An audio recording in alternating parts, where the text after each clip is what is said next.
Hey Chickadees! Welcome back to episode 5 of Beacon Pines. I feel like we're so close to the end game now, so without further ado, let's get into it.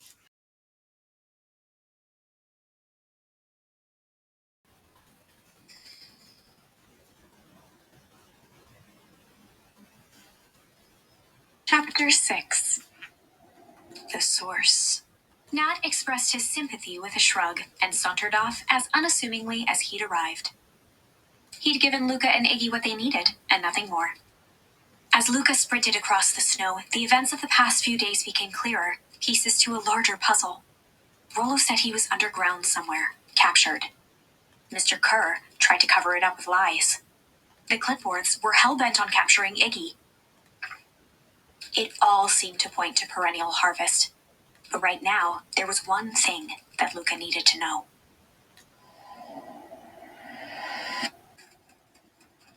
Luca stopped dead in his tracks. The tree was gone, uprooted and moved, leaving a raw gash in the earth. He dropped to his knees and dug wildly at the cold snow.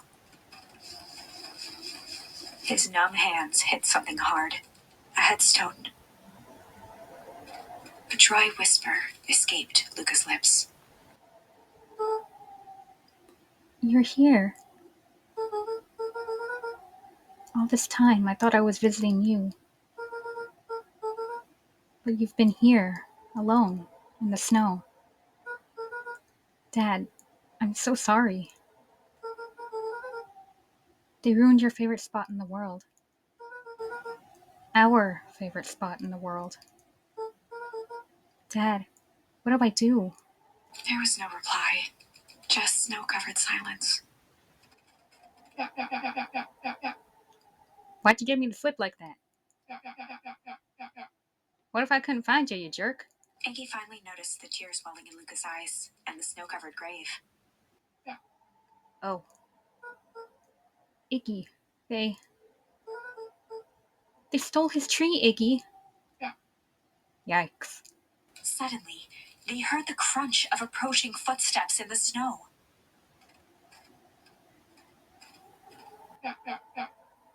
We gotta hide.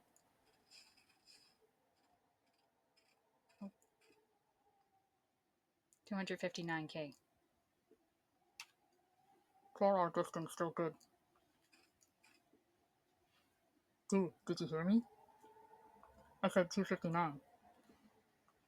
Sorry. You ever think about what we did here? We saved a whole town of people. Doesn't feel like it sometimes. What about everything we left behind? That's the grave of someone with a family. The people who love them will never know the truth. Truth is overrated. He bent down to scoop up a snowball and lobbed it playfully. Hey! Don't be such a downer, dude. You took this job to change the world. Yeah. Come on. It's almost lunchtime. Weirdo.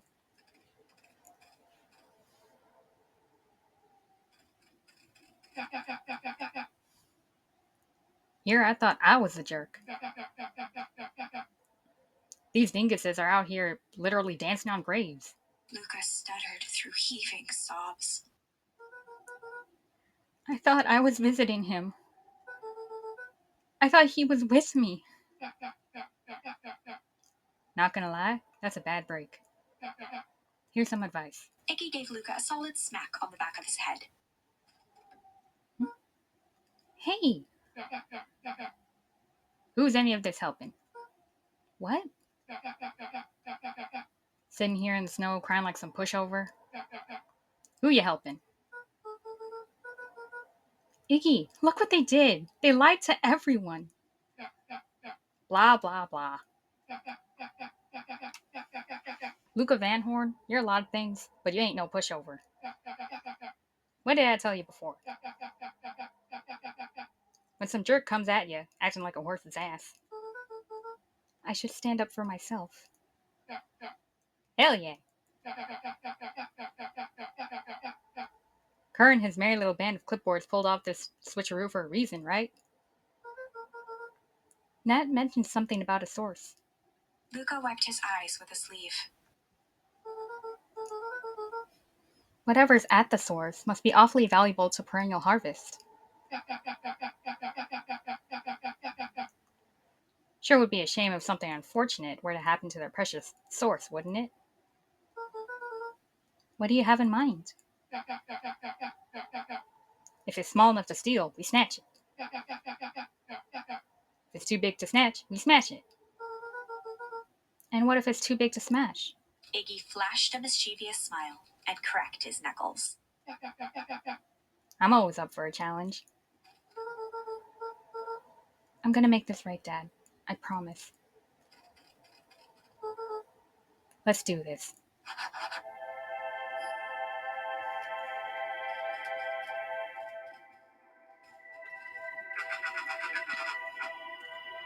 It can get awfully cold out there in those woods, Luca.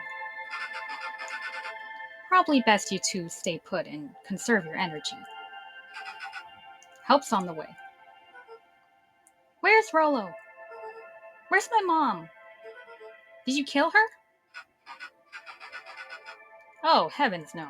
Do I seem like a killer to you? Iggy and Luca shared a skeptical look. Well, do I? Aw, shucks. Now that hurts my feelings. Screw that guy.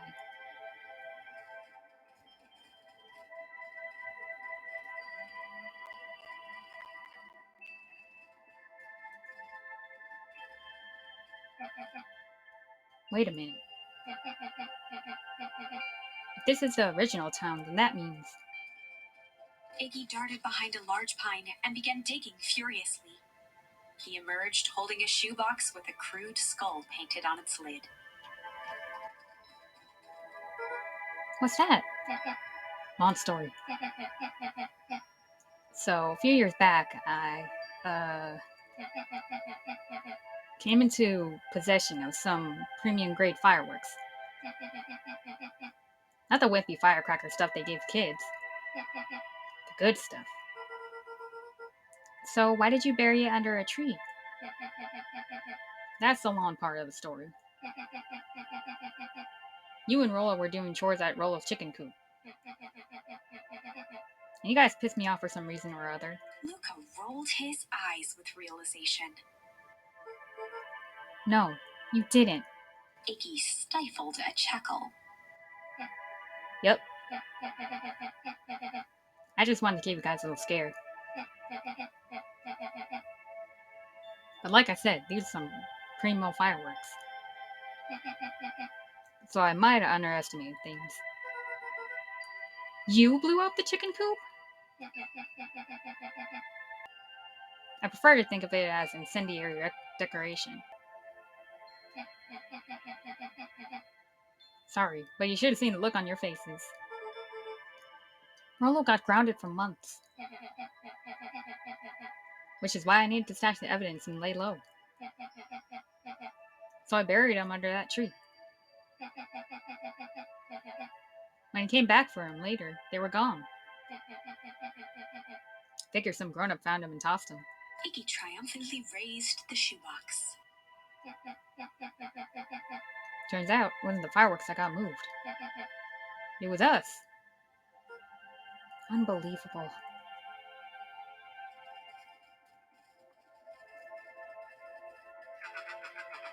Do you think this is a game? Newsflash, boyo. You're not a hero. You're a little brat who's in way over his head. A hero is just someone who refuses to give up. Comics these days are running children's brains. Everyone thinks they're a spaceman superhero. I was always partial to Hank Atomic myself. Is that so? Do you really think you have a chance against us? You have no idea how powerful we are. Prepare for blastoff, loser.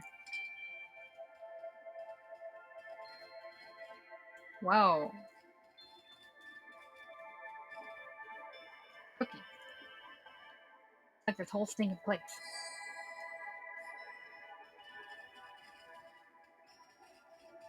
I can't go there.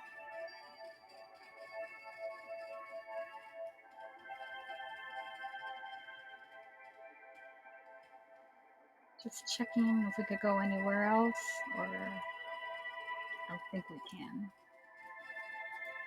Alright. Down the hole we go. Luca and Iggy inched up to the edge of the hole with bewilderment in their eyes. Arctic air breathed out of the cavern in heaving gusts.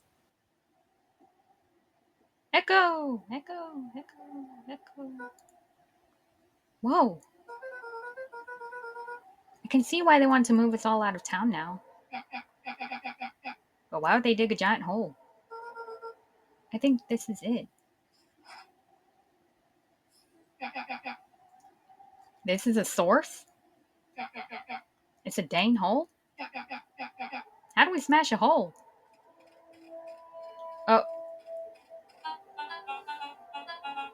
Oh, it's much more than that, my annoying little friend. Kerr! Where's Rollo? I wasn't lying before. He's safe. Well, safer than you two, at least. Drats, it's cold. You just had to drag me all the way out here, didn't you? Mr. Kerr gazed down the abyss in contemplation. It really is something, isn't it? What did you do to our town? What is all this? Well, that's a doozy of a question. This is a source where they collect the unrefined, Kerr scratched the back of his head. Honestly, boys, I don't understand any of this well enough to explain it. If you don't understand, how am I supposed to understand? Fact of the matter is, I'm not paid to know. Oh, so there's someone above you? What do you mean you don't know? Ain't you in charge? Oh, heavens, no. My role is to merely flash a winning smile and manage various complications. Complications like us? You are a smart boy. His face contorted into a saccharine grin.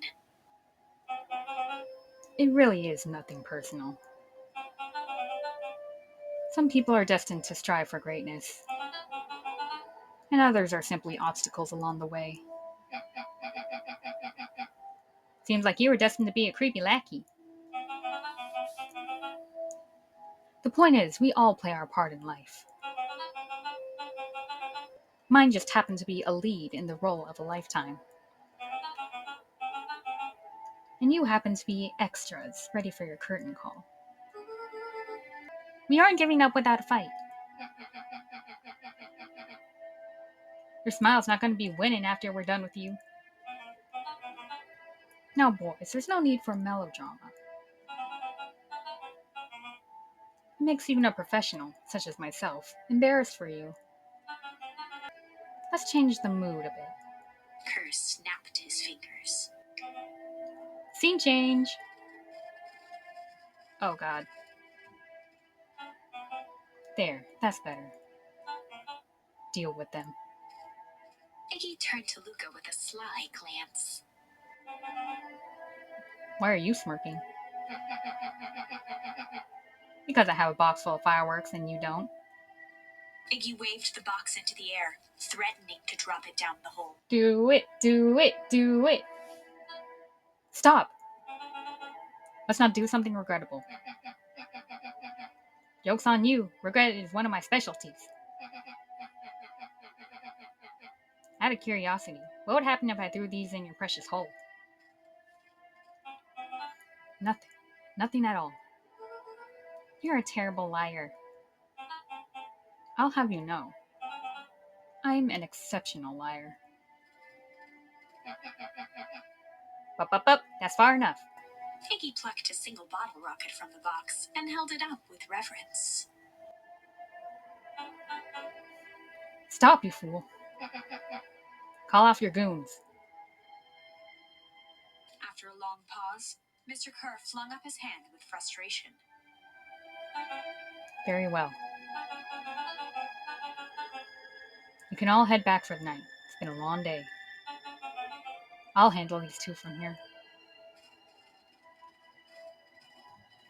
Mr. Kerr sighed into the frigid air. It's just us now, Iggy. You can put that down. What, like this? With a nonchalant flick, Iggy tossed the firework into the hole. Hey! Oh!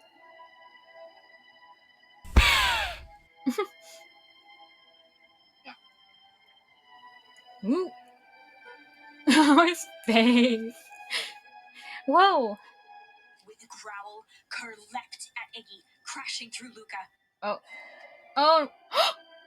Iggy tried to twist away, but in the struggle they both tumbled over the side. Iggy, no! Luca dove forward, bracing Iggy's hand just before it slipped. Oh. His grip was made precarious by the cold, wet snow. He could see Kerr further down, clinging to Iggy's coat. You reckless child, what have you done? Luca, listen to me. Hold on tight and use the walkie-talkie to call them back. What channel do I use? It doesn't make a damn difference. They're always listening. If you do that, the clipboards will just haul us and snag us both. The only way you get out of this is if Kerr is out of the picture. Just let go and save yourself. No, Iggy. If he lets go, we both die. I don't want to die, but seeing the look on your face almost makes it worth it. Mr. Kerr, you've had a long life. Why don't you actually do something selfless and let go? Mr. Kerr gasped with insult. Long life?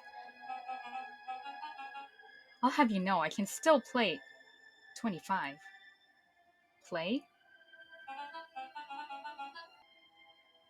You should have heard me sing the part in Phyllis Young. With a wild look in his eye, Mr. Kerr began to hum a proud melody. It's really crazy.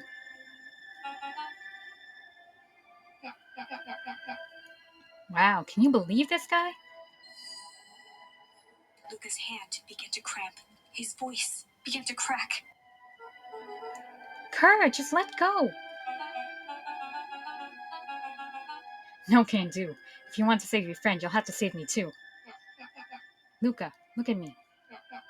It's okay. Luca felt Iggy loosen his grasp. No!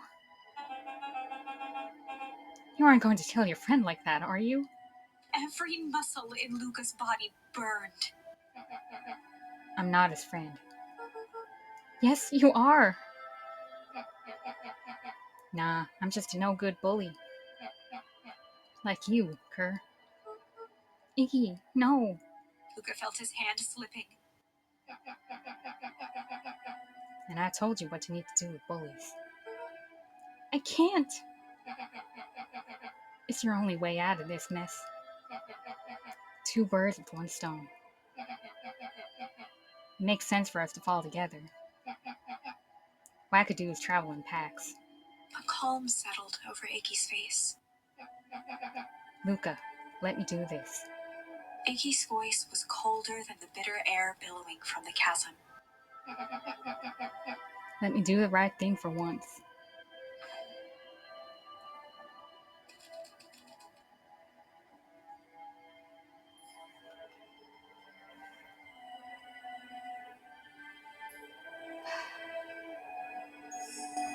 Luca had no choice but to accept Iggy's request. With a quiet blink, Luca watched a teardrop sail down into the howling void. As his fingers slowly gave up, he met eyes with Oh, I'm so sorry about that. He met eyes with Iggy, is what she said. Good. No. the two silhouettes were swallowed by darkness.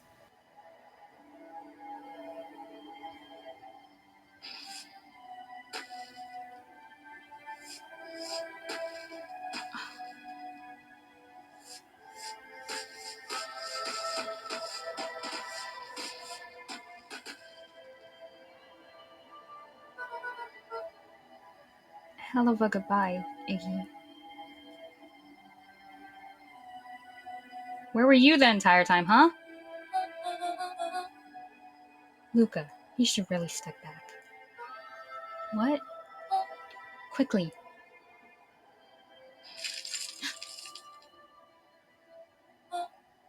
Curious. Ah, but of course. Those fireworks of Iggy's must have been just the right amount of energy. We should get out of here before perennial harvest arrives. Not until you tell me what just happened. Your friend sacrificed to save this town. For a little while, anyway. How? Tempest liquamine is a peculiar substance.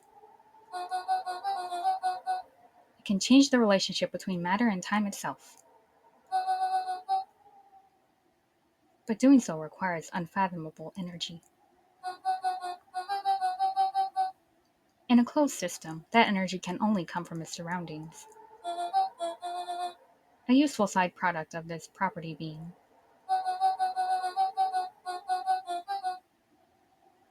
by adding precisely the correct amount of energy to it, one can create a cryogenic cascade.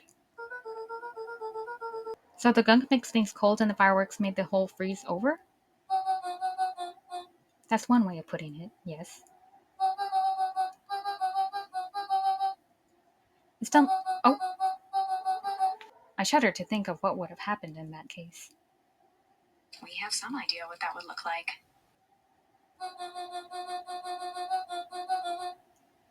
It will take them a good while to safely break through and access the source again.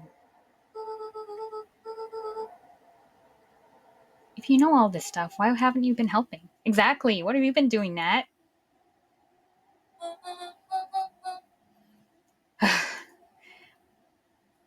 I have been, in my way. Why are you so cryptic?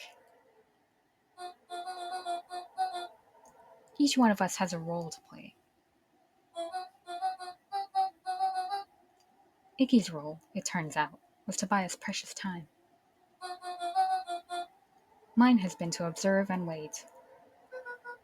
Wait for what? You. Me? Why? What's my role? A fierce twinkle flashed in Nat's eyes. Luca Van Horn. You are going to save the world. With a chuckle, Nat turned and walked west. Dumbfounded, Luca followed behind him, trudging through the snow. Every step taking him further away from everyone and everything he knew, and closer to destiny. To be continued in Beacon Pines, Pines Harder. Revenge served cold. Huh? Second time's a charm? Wait, that's it? This ends with a crummy cliffhanger just when it was getting good? I was even starting to like Iggy. No way. I refuse to be associated with some never-ending parade of sequels. Let's go back and find something more definitive. Alright, so there's refuse.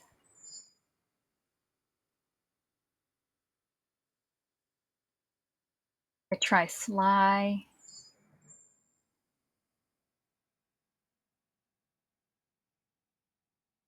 You know what? Let's try this one again. I'm not satisfied with that ending.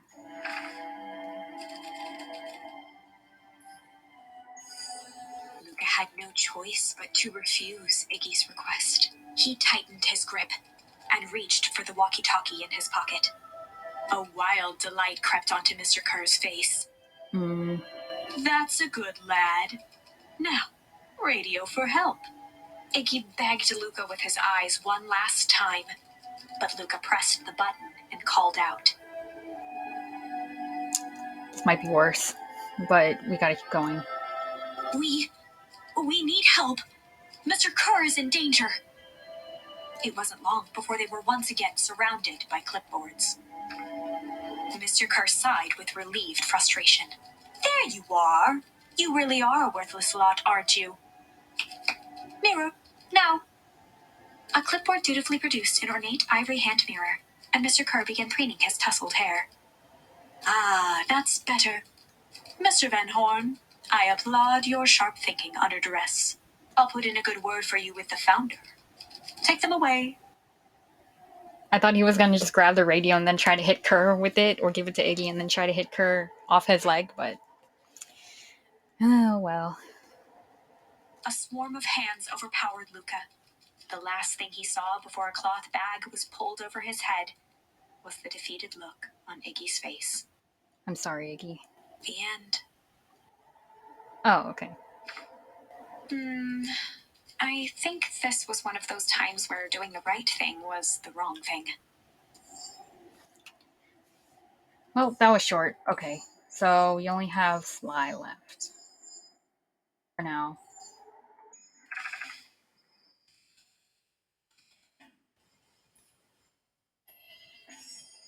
They'd run the classic good cop, sly cop interrogation. Luca and Rollo ducked behind a barrel, leaving Beck to her task. Oh, Beck's turn. With a few crisp snaps, she roused Mr. Tolliver. Whoa. What's going on here? You're the mood ball girl. Please, call me Beck. Sorry about all this. Mr. Tolliver looked down and shifted a bit, testing his restraints. It seems there's been a mix-up. You see, I'm down here for the same reason you are. Juniper sent you here? Beck caught herself before letting the surprise manifest on her face. She'd already gotten him to reveal his relation to Gran. This was going to be easy. You know how Juniper is with her precautions. Operation Sparkplug has us all on edge. I guess she thought you needed some backup. But she sent a child? What better way to avoid prying eyes? Who would suspect a kid? I suppose that makes sense. Mr. Tolliver wriggled a bit in his restraints. Oh, I'm so sorry. Beck quickly removed the ropes. Are you sure about that? That had to be uncomfortable. A little, yeah. But you understand. You never know who to trust in this town. Mr. Tolliver rubbed the growing knot on his forehead. Very true. So, it turns out we're both here to... Beck twirled her hand, as if to prompt Mr. Tolliver to finish her thought. destroy the evidence. Beck shook her head and clicked her tongue. Yep, the old gal is nothing if not thorough. Mr. Tolliver let out an amused huff in agreement. She sure is. Can't blame her, though. If anyone were to find out we're going to destroy the source... Well, you both know how bad that might be. No one will know anything once I finish cleaning things up down here. Beck was on a roll now, playing Mr. Tolliver like a fiddle. You're sure you can finish this up on your own? Oh, it's nothing really. The other day I had the radio on scan while restocking the candy shelf. And wouldn't you know it, I intercepted an odd phrase in a perennial harvest transmission. Underground secrets. That's ominous. I think it might be a password, but Juniper dismissed it. Said it wasn't a mission critical. What's the password for? We don't know. So you have a password and know where to put it? It's gotta mean something, right? Good thinking. You should probably go work that out. I've got this under control. That's a relief. Between you and me, this basement gives me the willies. Heading for the stairs, Mr. Tolliver hesitated and turned to Beck with a puzzled look. She grinned and gave him a peppy wave. With a shrug, he continued up the stairs, whistling a jaunty tune. You guys catch that? Sure did. This whole time, Mr. Tolliver's had a candy shelf? But all he ever sells us is apples? Beck blinked slowly in disappointment. The password, Rolo. Well, sure, but once things get back to normal, I'll be having a word with Mr. Tolliver about the candy shelf. Fine. What's that? Fine. In the meantime, I've got an idea. She turned to the table and began tearing small scraps of paper. He said he heard a password on the radio. Any good spy transmission is never what it seems. Beck marked each scrap of paper and leaned back. We just need to find the hidden meaning. Okay. What's another word for underground? Buried, covered. Could it be a cover-up? Maybe it's one of those letters each and number thingies. So you would be 21. N would be 14. D would be... Ooh. It's an anagram. Uncrete's drugstore. Luca and Beck looked at Rolo with amazement. Rolo. That was incredible. Well, it's either that or Kren's new drugstore.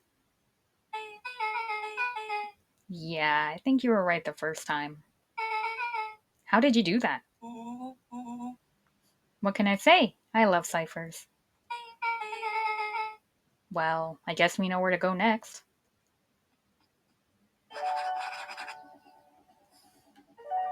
Let's go. Uh-oh. Can we hide? Oh.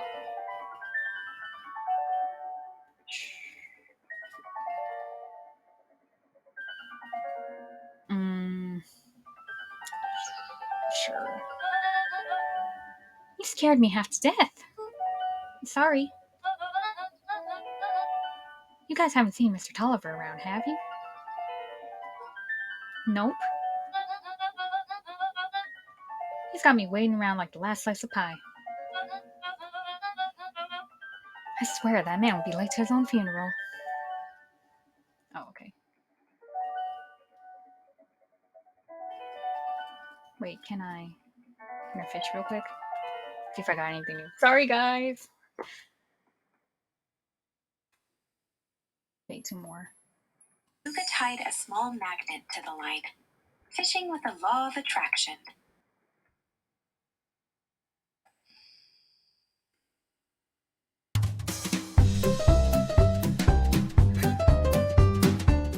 Ooh, a key. Where do you think the lock is for this key? Now, why would you want to find that? Because then we would know the secret. Gah, that's no fun. Second we know what it unlocks, it just becomes a boring old key. Right now, this key could unlock anything. Cool. Finally, crooked. Luca tied a bent nail onto the line. If all you have is a hammer...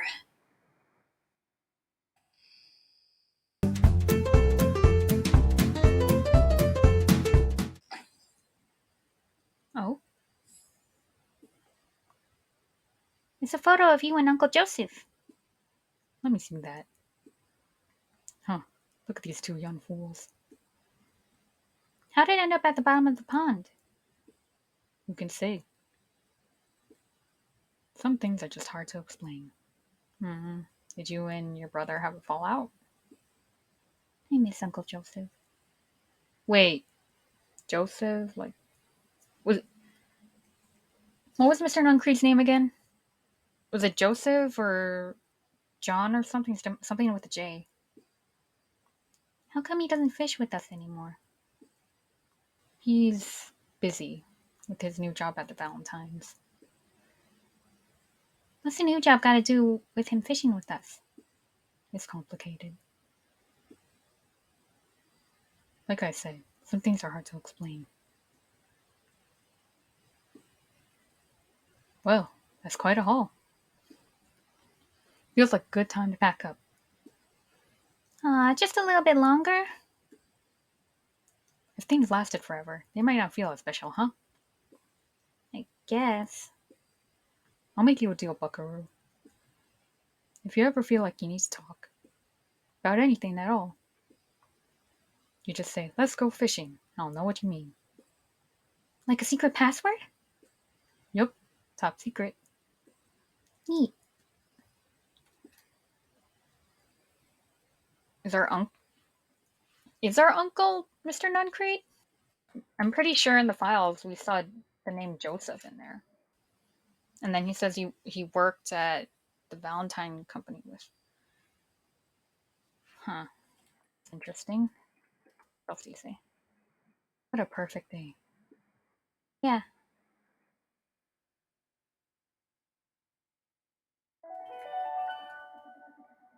Interesting developments.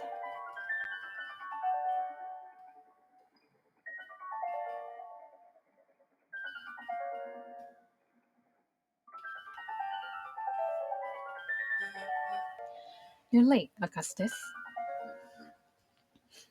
Sorry, sister. I was caught up with work. Work? You? I had a few more details to lock down for the festival. Oh? What do you have to report? What is this insipid town's festival really about? I think Gus looked around nervously. Mr. Kerr really does just want to do something good for this town. He's actually a pretty nice guy. You should spend some time with him. I didn't pull strings installing you as mayor so that you could make friends. Your job is to help me figure out what Perennial Harvest's true intentions are with this town. We have a responsibility. This is our father's town. Was. Excuse me? This was our father's town. He's gone, Eris, and he isn't coming back. Father left us with nothing but problems. Mr. Kerr came here and offered to help us. We accepted that help. We didn't agree to them turning Father's warehouse into a toxic dumping ground. This is just a temporary arrangement. The glow can be seen from our damn backyard. They're dumping their nasty little secrets on us. When all this inevitably goes wrong, who do you think will be blamed? Eris's cry hung in the air. We have a new choice to make now, sister. This town is going to change, whether we like it or not. Are we going to choose to be a part of that future? Or be forgotten in the past? It's a shame. Father named you Augustus. But you will always just be a Gus. Good night, Eris. I'll see you at breakfast tomorrow. Hello. It's getting late, children.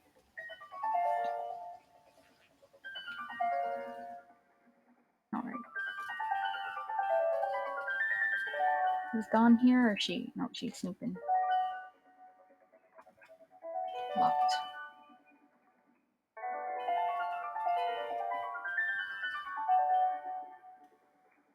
What does your story say now? Knowledge, he spat with a sneer. There exists a gulf between knowing something and being able to do a damn thing about it. I do hate when the villain makes a good point. Oh, we better get to Nun Creeks. Just wanted to see the light there, Rolo. What about down here?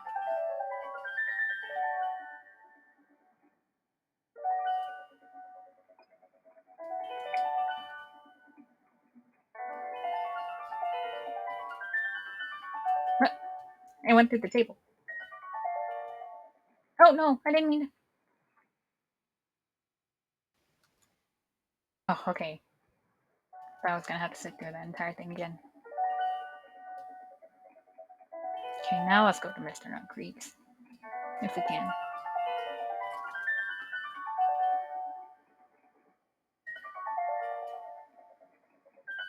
Hmm. Solomon! What are you up to, buddy?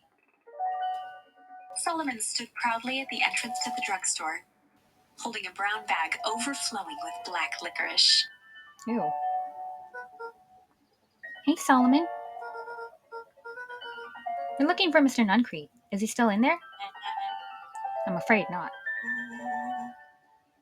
Then where'd you get the candy from? You might say we have an arrangement.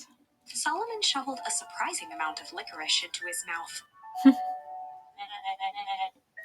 Sometimes it's the small pleasures in life. Though we might not always have family to rely on. Licorice has never let me down. Well, I can't say licorice would be my first choice. But whatever floats your boat.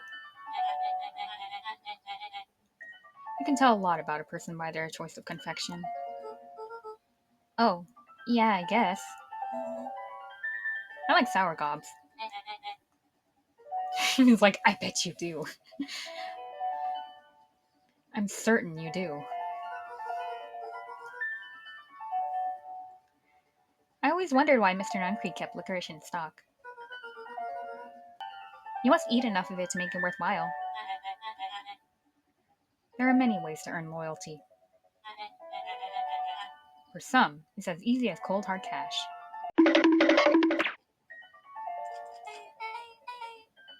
Well, he's right. It's locked. There's gotta be more clues. Okay, let's see. Or we just straight up break a window.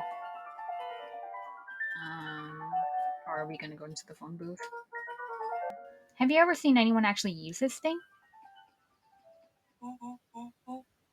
Besides Mr. Nuncrete? No. Beck cupped her hands on the glass to peek inside.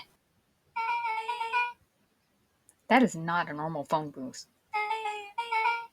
It's got like a blinky keypad. Why would there be a blinky keypad? Krent's new drugstore. I mean, underground secrets. The password. Beck flung open the door, and they all squeezed in. Oh. All right, let's see here. Luca cracked his knuckles and entered the letters into the keypad. Uh-oh. Underground secrets. Sounds like that did something. Great. Now what? I guess we... The inside of the phone booth dropped loose from its shell. Without even the space to panic, they closed their eyes, held their breath, and accepted their fate. Suddenly, the chaotic descent slowed to an effortless landing. It was unclear where they ended up, but at least it was solid ground. Oh? The air was stagnant and smelled vaguely of chlorine. I knew it! You knew there was a secret hub full of strange tubes under the phone booth? Of course I did. Didn't I say that? No.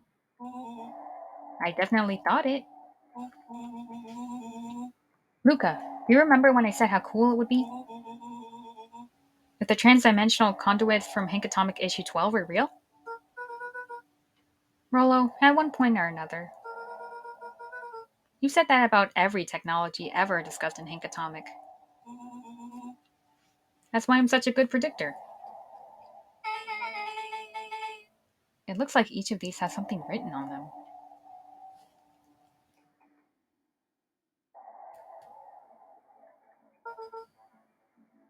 Mining Operations Alpha.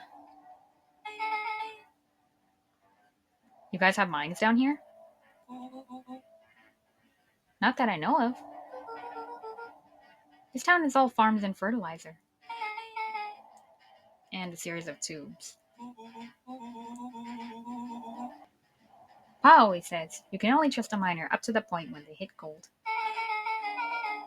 Not sure how that wisdom applies in this exact situation. That's the thing about Pa. You don't always realize what he means until it's too late. Perennial Harvest main office. That's where my mom works. What does she do? Science stuff. Is she involved in all this? We just moved here. How could she be involved? True.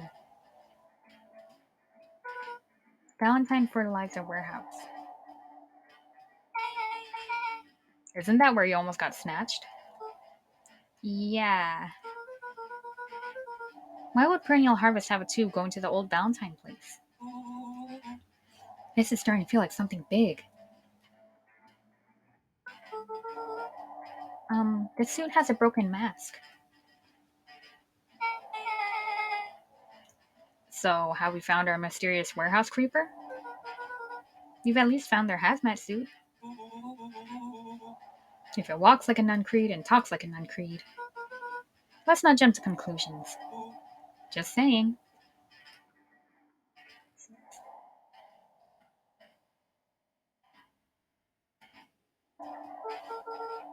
That's a lot of buttons.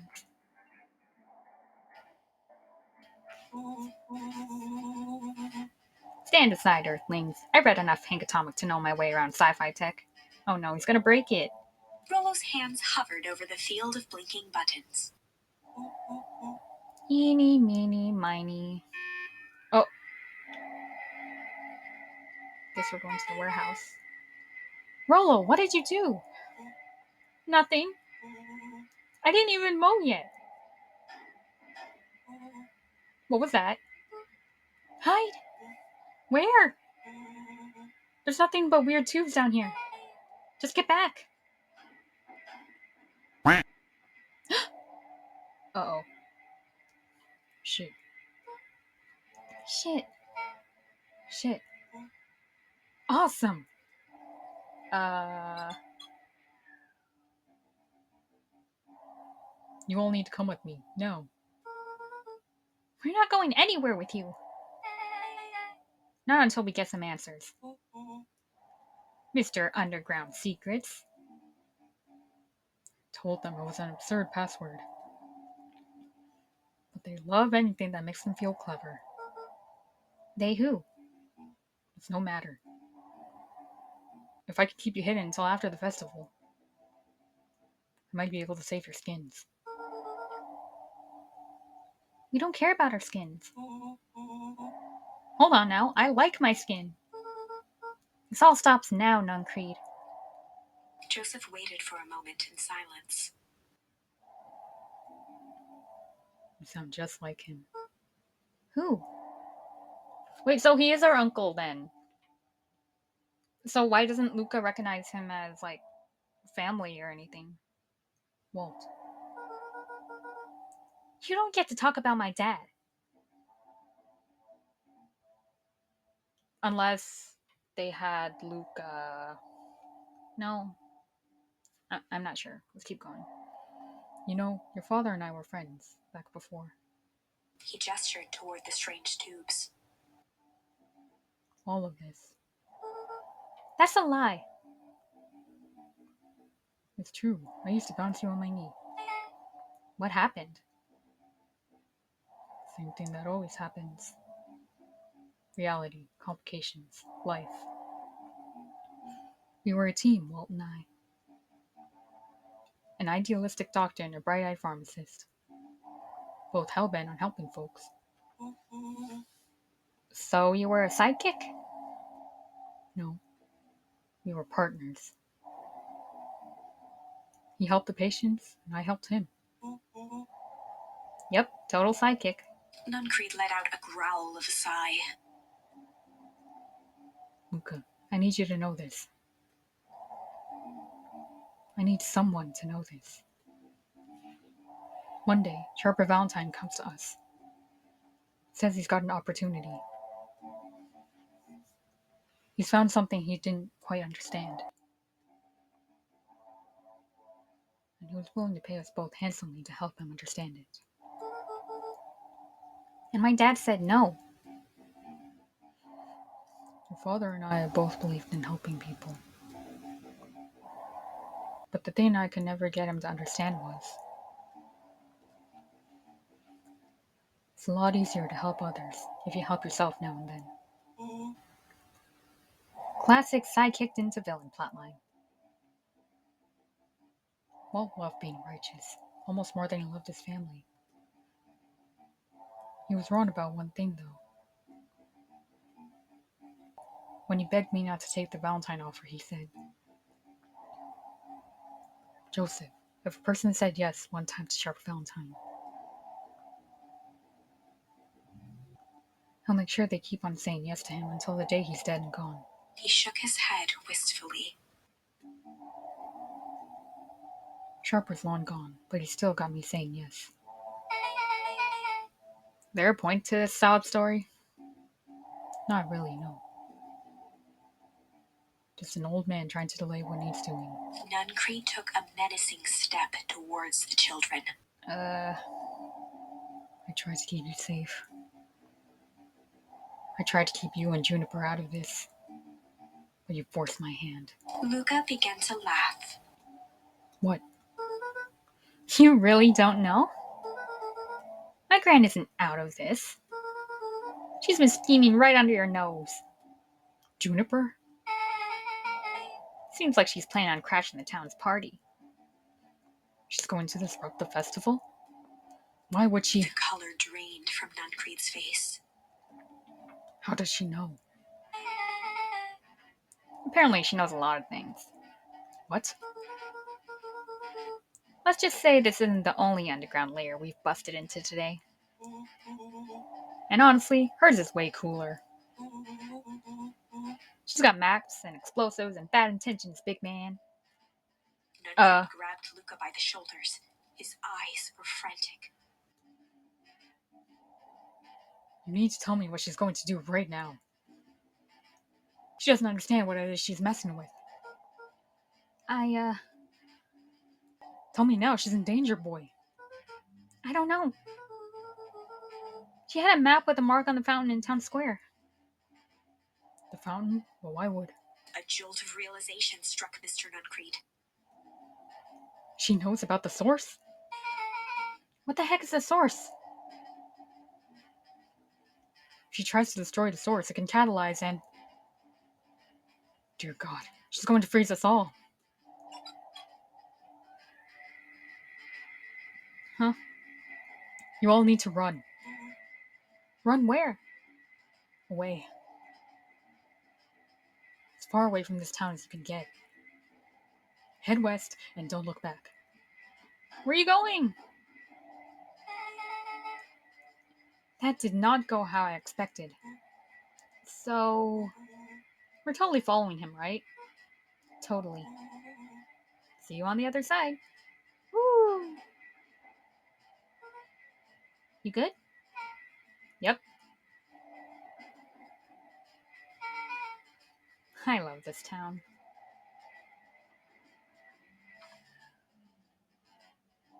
Chapter 8. The Cold, Hard Truth. Beck leapt up, allowing the suction to yank her into the dark. Dimness eclipsed around her like the shutter of a camera, as she seemed to cover great distance in mere moments. Her only points of reference were glints of upcoming turns, which approached with frightening speed. only to carom her gracefully along. She heard the tinny, distant echoes of Rollo's glee. Once she stopped fighting against it, the ride was impossibly smooth. Then, all of a sudden, as if minutes had passed in an instant, light blazed into view. Oh God, we're back here again. A burst of wintry air snuffed across her face, and she was flung out into the cold. Oh.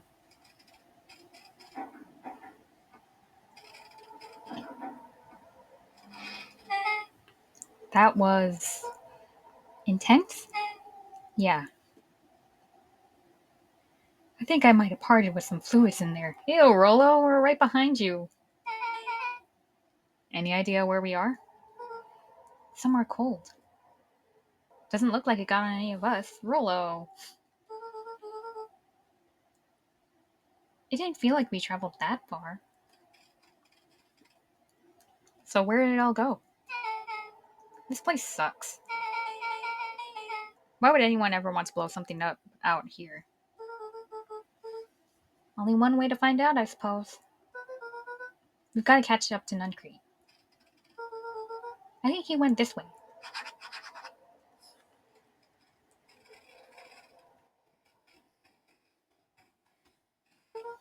This looks familiar? Yeah. Maybe we can clear off the snow. No time. Nuncrete's getting away. Oh, we gotta hurry.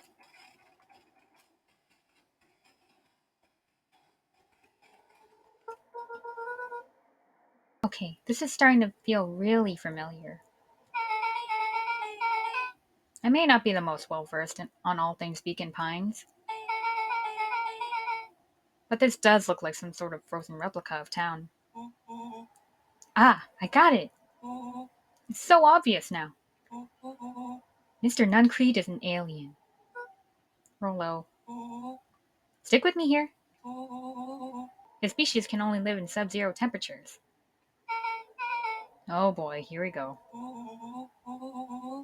The source is their base camp dimension, so naturally they keep it cold. We found it by traveling through those metallic wormholes back there. The final objective? Kill us all and shapeshift into a Beacon Pine citizens of their choosing. You never really had me, but you very much lost me there. You get used to it. We should keep moving. As they rounded the corner to the frozen town square, they spotted Mr. Nuncrete inching cautiously toward a pit at its center. He held his arms out gingerly, as if approaching a beast in the wild. Upon closing the distance, Luca recognized what Nuncrete was after. Gran stood confidently at the edge, one arm outstretched over the abyss.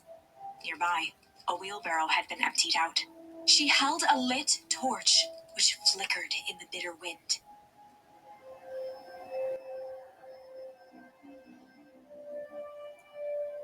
Juniper, I don't know what you think you're doing, but I assure you this is not going to solve anything. If you drop that, you've doomed this whole town. Oh? It wasn't me who doomed this whole town. I've been watching you, Joseph. I know what you've done. You and your co-conspirators. Gran? What's happening? Luca, you and your friends need to leave, right this moment. Mr. Nuncrete turned back toward the kids, desperation in his eyes. Listen to your grandma, Luca. This is between me and Juniper. Rollo and Beck held steadfast in awe. Luca approached closer. Mr. Nuncrete spun back toward Gran, his voice growing louder. You've got it all wrong, Juniper. Just hand over the torch. You don't understand what you're doing. How could I possibly trust you to do the right thing? Walt told me everything. He trusted you, and you betrayed that trust. Luca, did you know that this man's entire life is a lie? If it weren't for him, your father might still be alive.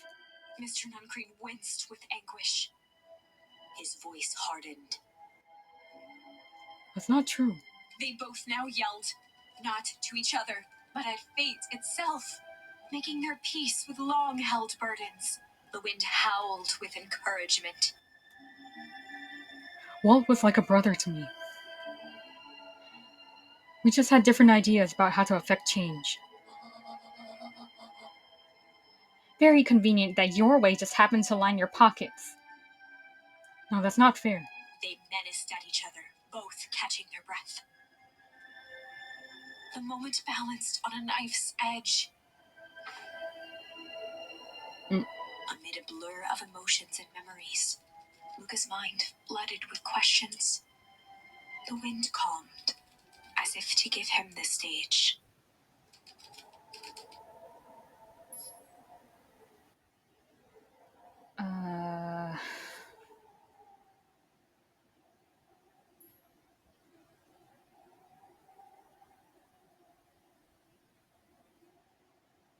I don't know. And in the stillness, he began to hum. After the death of his father, Luca had trouble sleeping. Each night, his mother would sit at the foot of his bed and hum a gentle melody.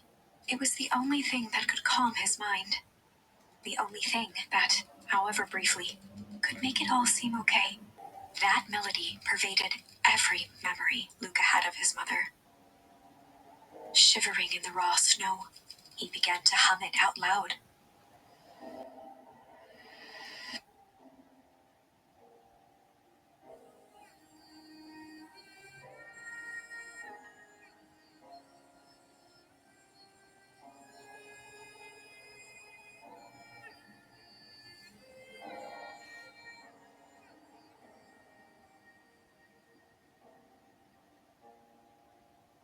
Gran lowered the torch, listening closely.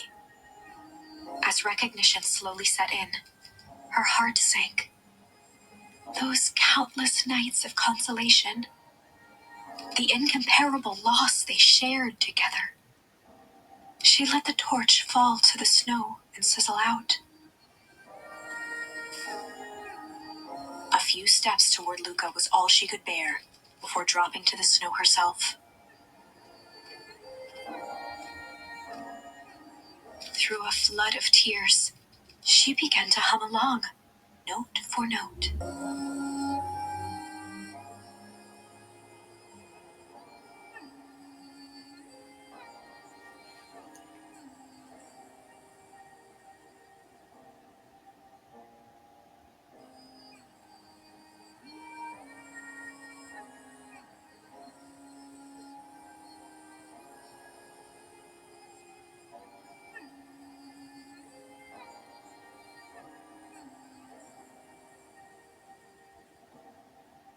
Luca lifted his head in astonishment.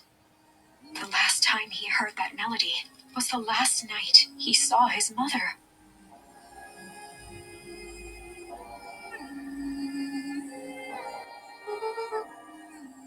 How do you know? I'm so sorry, my little buckaroo. Buckaroo? The only people who call me that are my dad and your mother. Luca blinked through blurry, watery eyes, trying to see more clearly. He could just make out the impression of a familiar face. He peered across the snowscape at the woman on her knees. Something about her was undeniably his mother. Only smaller, older, changed. Mom? That's right, buckaroo. Mom! Luca sprinted as fast as he could toward his mother. They held each other close, and the cold retreated from their bodies. Eleanor. I thought you were gone. You should have known I would never abandon my son. Eleanor looked down at Luca, tightening her embrace in an appeal for forgiveness. How? You're a smart man, Joseph. I thought you would have pieced it together by now. You were exposed. Mom, I don't understand any of this. What happened to you? Where did you go? Why did you leave me? I never left you. I was always right here, Luca.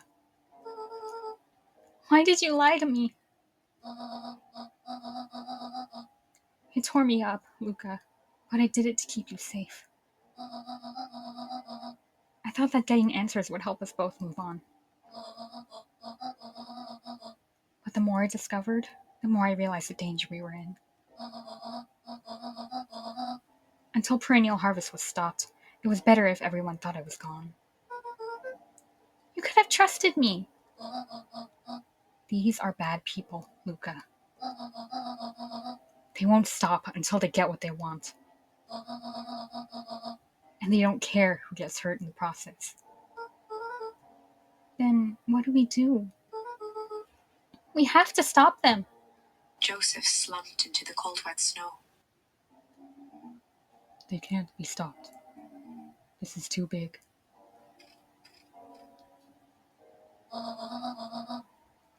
I tried beating them at their own game. I'm done fighting fire with fire.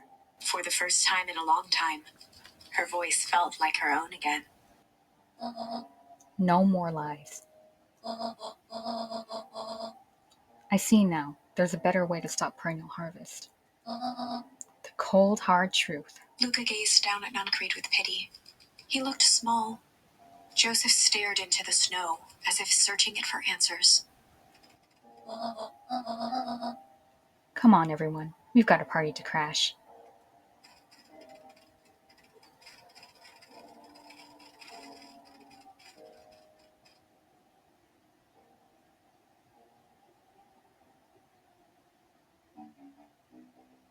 You don't understand. He always wins.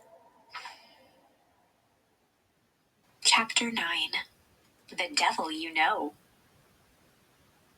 7 months ago, Eleanor Van Horn crept down the maze of sterile hallways under perennial harvest. Flashback? She stopped in front of the large steel door marked Deep Engineering. No turning back now. She raised a trembling hand. The stolen keycard worked as promised, and the door buzzed open with mechanical efficiency. She was immediately hit with the smell of disinfectant. It was some sort of laboratory. In one corner was a desk covered in papers. Across the room stood a tall metal pod with hoses protruding from its base. She rushed to the desk and began shifting through the piles of papers. They were experiment reports on something called Tenthus liquamen.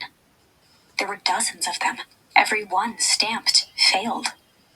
Eleanor heard the sharp echo of footsteps approaching. She was out of time. Her eyes scanned the room, eventually landing on the strange pod. Muttering a curse under her breath, she dashed over and dove inside.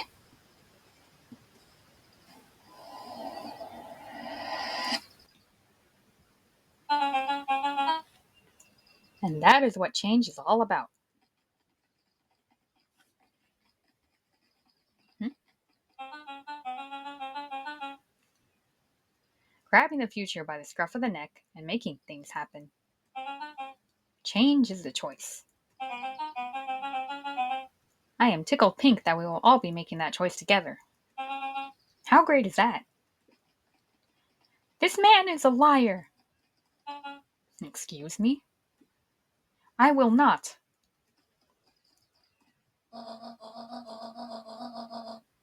This town has a dangerous secret, and perennial harvest only exists to keep it hidden. Nonsense. They picked up the whole damn town and moved it right under our noses. You aren't making any sense, dear. Mr. Kerr addressed the crowd with a sarcastic tone.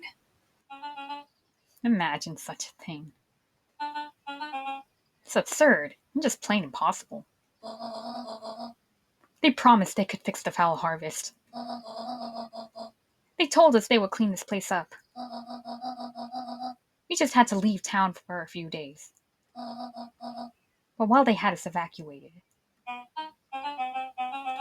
Mrs. Hartford, I'm afraid I'm going to have to ask you to. You're afraid of a lot of things, aren't you? You sniveling little worm.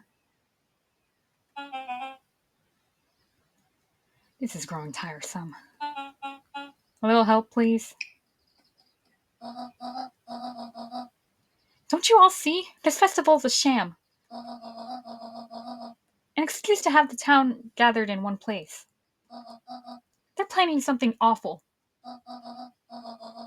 I don't know what, but these people are wicked. Don't listen to her. She has absolutely no proof.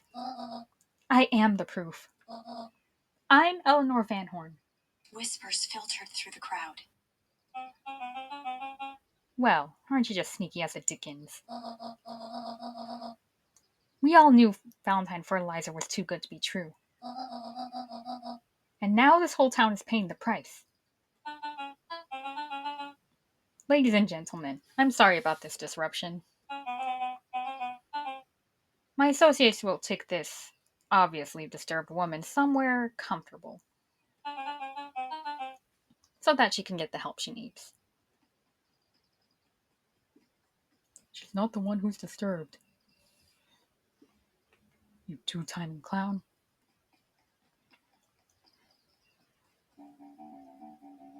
You all know there's something wrong with this town. It was just easier to look the other way.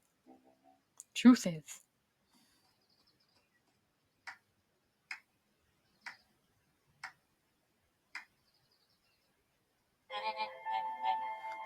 that's quite enough, Mr. Nuncreed. Torment dragged on Joseph Nuncreed's face. Yes, sir. What? Take them away. No, I want them to see this. Ah, the ever tempestuous Eleanor Van Horn. You've been quite the thorn in my side. Like a weed that's burrowed in where it doesn't belong. I must confess, you look dreadful. He paused for a moment, plucking a piece of fuzz from his sweater and discarding it to the ground. Consider yourself in rare company. You've managed to pull one over on me. It won't happen again. I knew you had some sort of plan to disrupt our little party. But alas, I expected something a bit more impressive than incoherent rambling. No matter, your failures are yours to bear. Mr. Kerr. Yes, sir? It's a shame it was cut short, but I thank you for the rousing oratory. I will take it from here.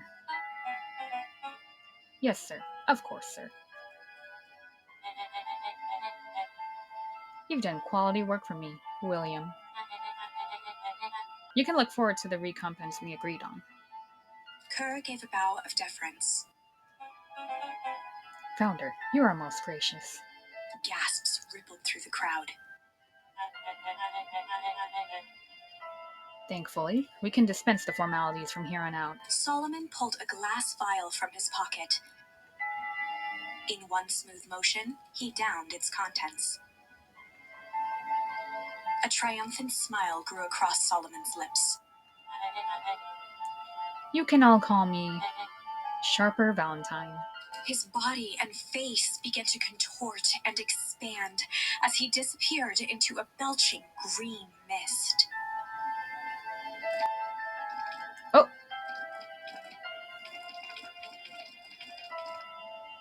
A hushed horror gripped the crowd. whoa. This is a story about change. What? No! Ah, so you didn't see that coming. Good. Sharper examined his new hands. Well, this is quite the improvement. Everything looks so much smaller now. Eleanor was right about one thing. This festival was a ruse. I wanted you all to witness my glorious return with your own eyes. Why does everyone look so downtrodden? This is a celebration, people. Maybe it would help if we set the mood. Mr. Kerr, be a dear and reveal the sign.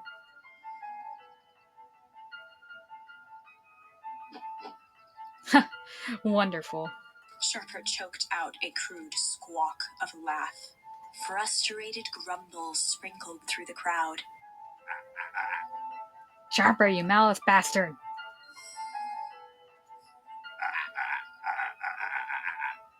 I'm glad you're back so I can tell you out to your face. You destroyed this town. We ain't gonna let you get away with it again. Sorry, this is no time for audience participation. Some assistance, Mr. Kerr? William Kerr gave a subtle nod to the clipboards. You coward! No, Jeff! Does anyone else have something to contribute? A helpless quiet settled over the crowd. I thought so. Did you all truly believe you could be free of me?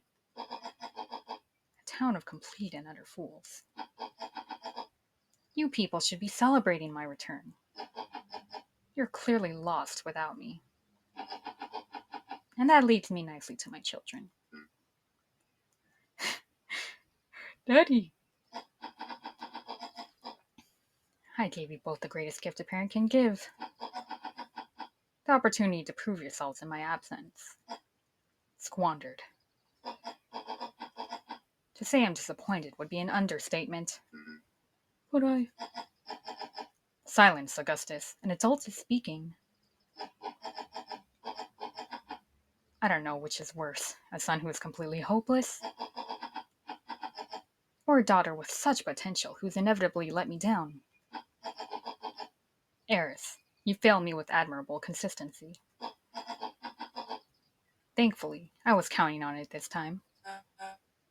Father, I have been wasting my time, my dear. What have you accomplished? I was focusing on cementing our legacy. Legacy?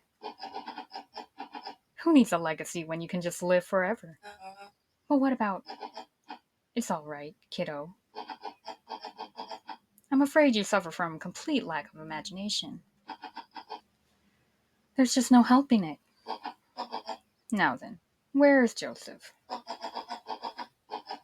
You didn't take the opportunity to slip off, did you? Ah, there he is. Everyone should give him a hand. None of this would have been possible without Joseph. I think you've said enough. Nonsense. The people deserve to know how helpful and loyal you've been. I only did what I did because he's left me no choice. You always had a choice, Joseph. You were simply too weak to take it. No matter. Cheer up. You're about to be rich beyond your wildest dreams. You should follow Mr. Kerr's example. When I found him, he was in a sorrier state than any of you. An aging actor, desperate to recapture his youth. He played his part, and soon he'll be able to play the leading man again. Forever, in fact, if he remains loyal. That goes for all of you. Well, those who haven't already frittered away my goodwill. Beacon Pines is mine again, and I am willing to share spoils in exchange for absolute loyalty. Are you saying William Kerr was never in charge of Perennial Harvest? Ha! You think that puffed up blatherskite could have accomplished all this? Dawn, I suppose it's time for a big exclusive. Sharper addressed the crowd with indignant pride. He'd planned this moment for so long that now, at the deed's fruition, it almost felt frivolous. You see, I needed a figurehead to hold things down while I orchestrated my return. Someone to misdirect, lie, and blight this town for a spell. So I invented William Kerr. What? Take your bow. You've earned it. Mr. Kerr flourished a preposterously elaborate bow.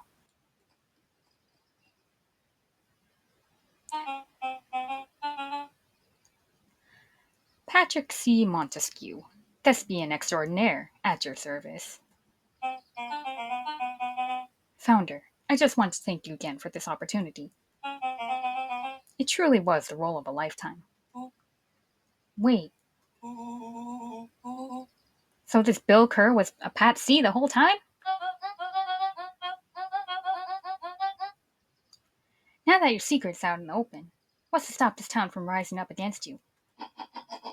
Oh, that's the delicious part. Fear. Thanks to our clipboards, I know what each and every person in this town fears most. And I will make sure those fears manifest for anyone who steps out of line. The choice is simple. I'm not afraid of you. Ha!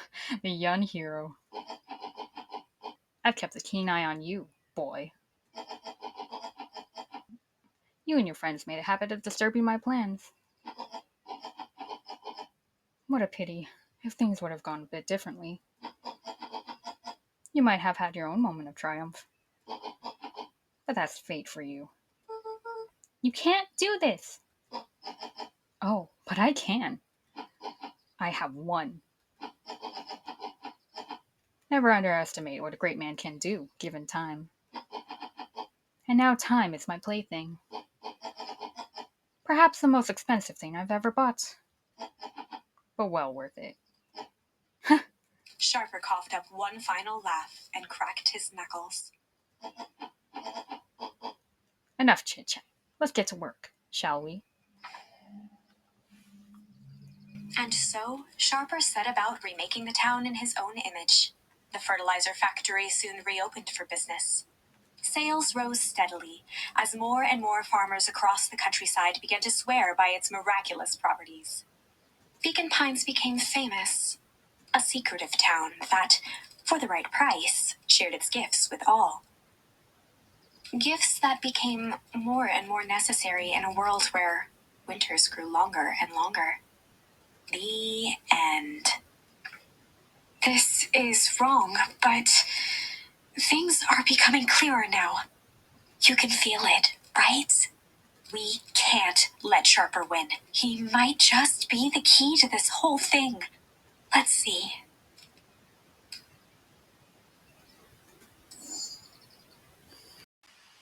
Okay, let's get back into it. Sorry if you hear my laptop is charging right now.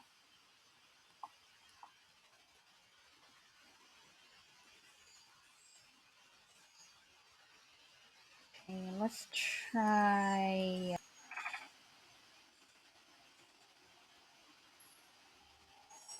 And in the stillness, he began to weep. It was all just too much. Falling to his knees, Luca whimpered softly. The tears crystallized as they hit the snow. Gran stared at Luca for a moment with warm sympathy, remembering why this was all necessary. This will all make sense, Luca. Then everything can go back to normal. I promise. She stiffened up and brandished the torch at Mr. Nuncreed.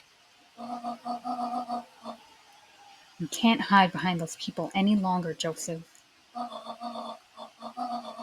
Once their precious source is destroyed, we'll see where their loyalties fall. Juniper, don't.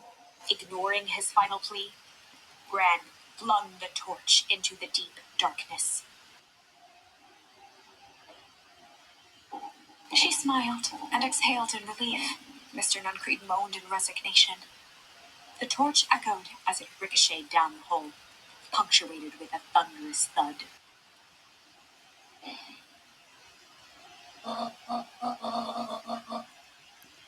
You see, Joseph, I've learned one very important lesson in life.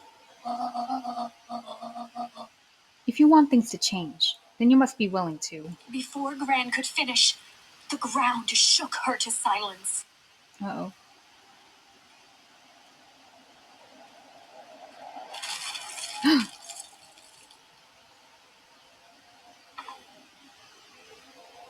Gran only had time to spin around and run to Luca.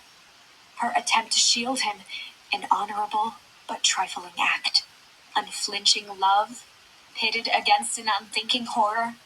There was no contest. Her warm embrace froze in an instant. That is where they remain, fixed in place, forever.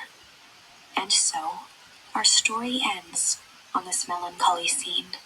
In a town brought low by its secrets, sits the frozen statues of a misguided band of meddlers. The end. Well, that was dire.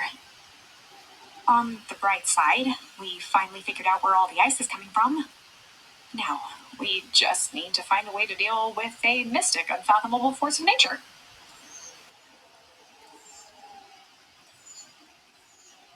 Alright, and last but not least, Malice.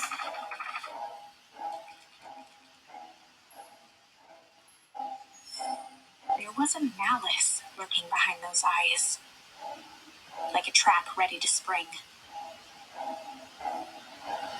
Luca felt the weight of Nuncrete's hand on his shoulder. Something wasn't right. He didn't know why, but something was telling Luca to get out of there. I just want this all to be over. Of course, I'm sure it'll all work out soon enough. I should get going. I told Roxy I'd check for Rolla at the treehouse. Luca twisted free of Nuncrete's grasp. Of course. Luca, you know your dad and I were good friends back in the day.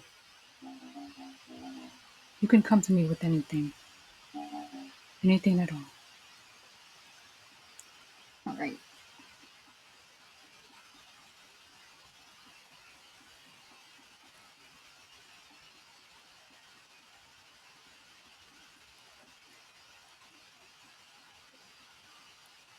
These festival decorations are a bit humdrum. Now, if I were to throw a festival, it would be a thing to behold. I agree, this is all more than a little sad. It's worse than sad. It's boring. What if we did a little something to spice things up? I'm listening. You know the festival sign waiting to be unveiled? It would be a shame if The someone. two scurried off, eagerly formulating a plan. Hmm.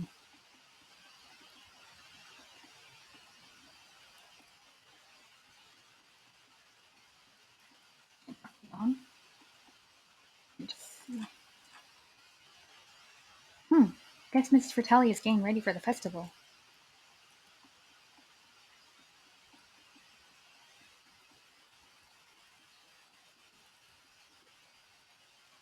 He looked down and muttered in a gruff voice. Mama always told me my problems would look smaller once I grew up. But my problems always seem to grow right along with me. Heavens! I sense big trouble ahead. Uh-oh. Let's just get right to it and look for Rollo. Oh, identify yourself, please. Nellie Meadwell. I work here now. I am unable to locate you on our staff roll. Oh? I don't officially start until tomorrow. Mr. Kerr said I could come in early tonight to get a few things done. Hold, please. Clearance authorized. Thank you. Our harvest awaits. Wait. Oh, you could get a wrench to the noggin speaking up on a guy like that. Don't scare a man while he's junking, sonny. Evening, Jeff. Isn't it kind of late to be junking? I might as well ask the same thing of you. Find anything good? Bah, ever since perennial harvest moved in, even the junk is trash. You can learn a lot about a person by looking at what they throw away. With this bunch, it's all shredded paper and coffee cups. Well, I better get going. I didn't see nothing if you didn't see nothing. See what? Exactly. Oh, Jeff.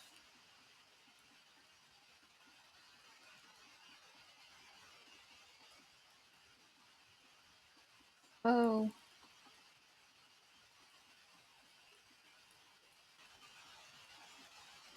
Hey, Rolo. Rolo? He aired a long holler into the woods. Rolo!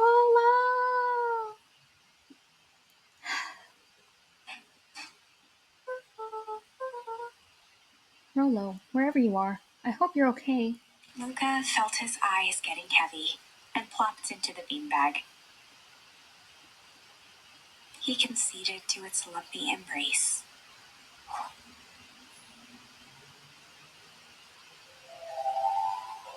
Once again, Luca found himself in a vast black expanse. This time, he knew exactly where to go. He took a single confident step forward. The world flickered and pulsed. He found himself standing in front of the frigid air of a blazing campfire. The source. He plopped down cross-legged and gazed into the cold flame, waiting. Soon enough, the fire began to die out, popping sporadically, until all that was left was a single ember. Lucas stood up and dusted himself off. He plucked the glowing ember from the cold ash, examined it, and slid it into a keepsake. I'm sorry. Slid it into his pocket. The voice of his father spoke behind him. "You made me proud, Buckaroo." Luca turned to face him. "Dad, what is this place?" A warm grin grew across his father's face. "A place where everything that has been and everything that could be all wait together." Sorry about the car in the back. Luca found himself staring at his father's face, trying as hard as he could to memorize every single detail. Wait? For what? Another voice spoke out as Luca's doppelganger stepped forward. "That's up to you." Without knowing why, Luca began to weep. Is any of this real? Are you real?" Luca's father bent down to smudge away a tear. "Of course.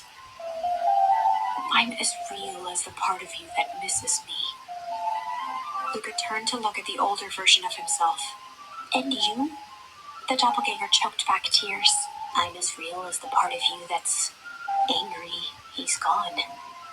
Does that make sense? Through his tears, Luca laughed. "I think so." His father pulled him in for an embrace. "Time to go, Buckaroo." Luca was startled from his dream by a banging on the floor. Hello? Are you in there? A commanding voice rumbled from below. Just as Luca sprang to lock the entry hatch, the door knocked open. Chapter 5. Dangers Big and Small. Luca stumbled back. He heard the rope ladder creak under significant weight. Keeping his eyes fixed on the hatch, he inched backward to the balcony. As his hand grasped the door handle, Luca froze. A large figure clumsily wriggled up through the hole. Rolo! Wait. Stop right there. Or I'll. What the heck? What happened to you? Sheesh. I know it's dark and all, but I figured you'd recognize me. Who are you? The large figure cocked its head inquisitively. Stop now or I'll clobber you with the baseball bat. Whoa, whoa, whoa, take it easy. Luca, you need to get your eyes checked. What happened to you? It's me, Rollo. Nice try, but I know you aren't Rollo. You're like one of his random uncles or something. Where is he? Uncle? Luca, quit messing around. It's me. If it really is you, prove it. Layman chicken coop, Luca. Luca's jaw dropped. He peered more closely at the man standing in front of him. This is weird. Something about him was undeniably Rollo, only bigger, older, changed. How? What happened to you? When I was running away, I ran into more people in those yellow suits. They grabbed me and dragged me away. What? Where did they take you? Don't know, they threw a bag over my head. It's cold. It smelled like a swimming pool. I think it was an underground lab or something. They made my hands all big. Look. Rollo proudly presented his hands to Luca. Pretty sweet, right? I mean, it wouldn't be my first pick for a superpower. But beggars can't be choosers. Rollo, it wasn't just your hands. My feet, too. Dang. Pa just made me new shoes. Wait, Luca, why are you so small? Luca moved to the side and pointed Rollo to his reflection in the balcony window. What the? His hands shot up to his face. Holy Toledo! Rollo, what did they do to you? They made me drink some kind of green crud. Ew. Actually, it wasn't too bad. It kind of tasted like licorice. Passed out and woke up like this. And then I sorta smashed open my cage and escaped. Whoa, you smashed open a cage? Kinda. At least I think I did. It's all a bit of a blur. They had you in a cage? Who are these people? I don't know who did this to you, but we're gonna fix it. Fix it? This is awesome. Well, I'm just glad you're safe now. Luca, you don't need to worry about me. Sure, I got snatched. But look at it this way. I got snatched. I know where snatched people go. You may finally have a lead on what happened to your family. Maybe you're right, but this all seems dangerous. Danger? Rollo shadowboxed a few jabs. I'll take them all on. Hey fellas, what's up? With a yelp, Rollo dove behind Luca. Ah! Take cover! Did I come at a bad time? Who the heck are you? This is Beck. Sorry, something truly bizarre just happened, and I need help. I didn't know where else to go. So you're just hanging out here with your large adult friend? No. This is my buddy Rollo. This is your missing friend? One and the same. He seems a little old. I'll have you know this is a recent development. What the heck does that mean? Oh, I'm sorry. You're the one who just showed up out of nowhere. So we'll be asking the questions here. That's fair. How did you find us? Your silly little treehouse? I think you mean our silly little mission control. Hate to break it to you, but your secret path isn't so secret. I could hear your racket from a mile away. See, Luca, this is why we need to improve security around here. Not now, Rolo. Beck, you said something bizarre happened? Yeah, but She shot a nervous glance at Rollo. anything you can say around me, you can say around Rolo. This has been a weird day all around, hasn't it? Yep. Beck's eyes narrowed. Okay, so it all started when I made it back home. My first order of business was to try to salvage my hair. So I dyed it with some stuff from the chemistry set my mom gave me.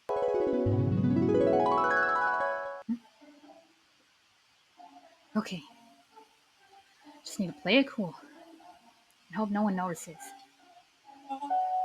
Notices what? Oh, nothing, I was just. Come over here and let me have a look.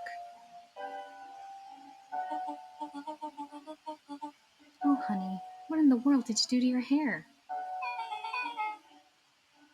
It just kind of felt like a change. This is going to take forever to grow out. You were the one who said that change was a good thing, right? I was talking about your mother's new job. I was talking about us moving. Well, I guess I just took your lesson to heart. Ilona tried to put on a smile. Before I forget, I came here to tell you that Nellie had to go into work. Tonight? Her and Mr. Kerr decided it would be good for her to get some things done before tomorrow. That Kerr guy seems like a grade A creep. Beck! He is. Him and his weird cult of personality. You are not going to ruin this job for Nellie. It means too much to her. Oh, I know exactly how much it means to her. It means enough to her to exile her daughter to this podunk town. This place sucks. People are weird. You just don't know them yet. It's always cold. We're in the mountains. You'll get used to it. I can't even pick up a single decent station on the radio. It's all banjo music and farm reports. You know, I grew up in a town not that different from this one. Is that why you're better at talking to plants than people?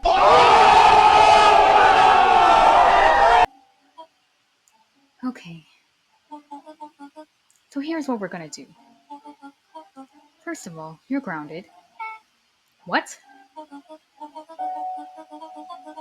In the morning, I'll have Nellie come and see what we can do about fixing your hair. You need to look presentable for the festival. But not another peep. She sighed, and after a moment, looked down at Beck sympathetically. I know moving is hard, honey. But that doesn't mean you have to make yourself miserable all the time. Other people seem to have covered that for me. Oh, and if you decide to rebel by dyeing your hair more, She flashed a sly grin and tousled Beck's hair. I'll just shave it off for you. Think of how rebellious you'll look then. Very funny. Thank you. Good night, sweetie. Good night, Mom. Wait. First of all, this town does not suck. Second, you need help because you got grounded? No? I'm sorry you got in trouble. It's my fault your hair got screwed up in the first place. Don't worry about it. I actually kind of like this look. Great. Can we get back to the story now? The next part is the important bit. I have this radio I upgraded with my mom, and I was too angry to sleep. So I tried to dial in something worth listening to.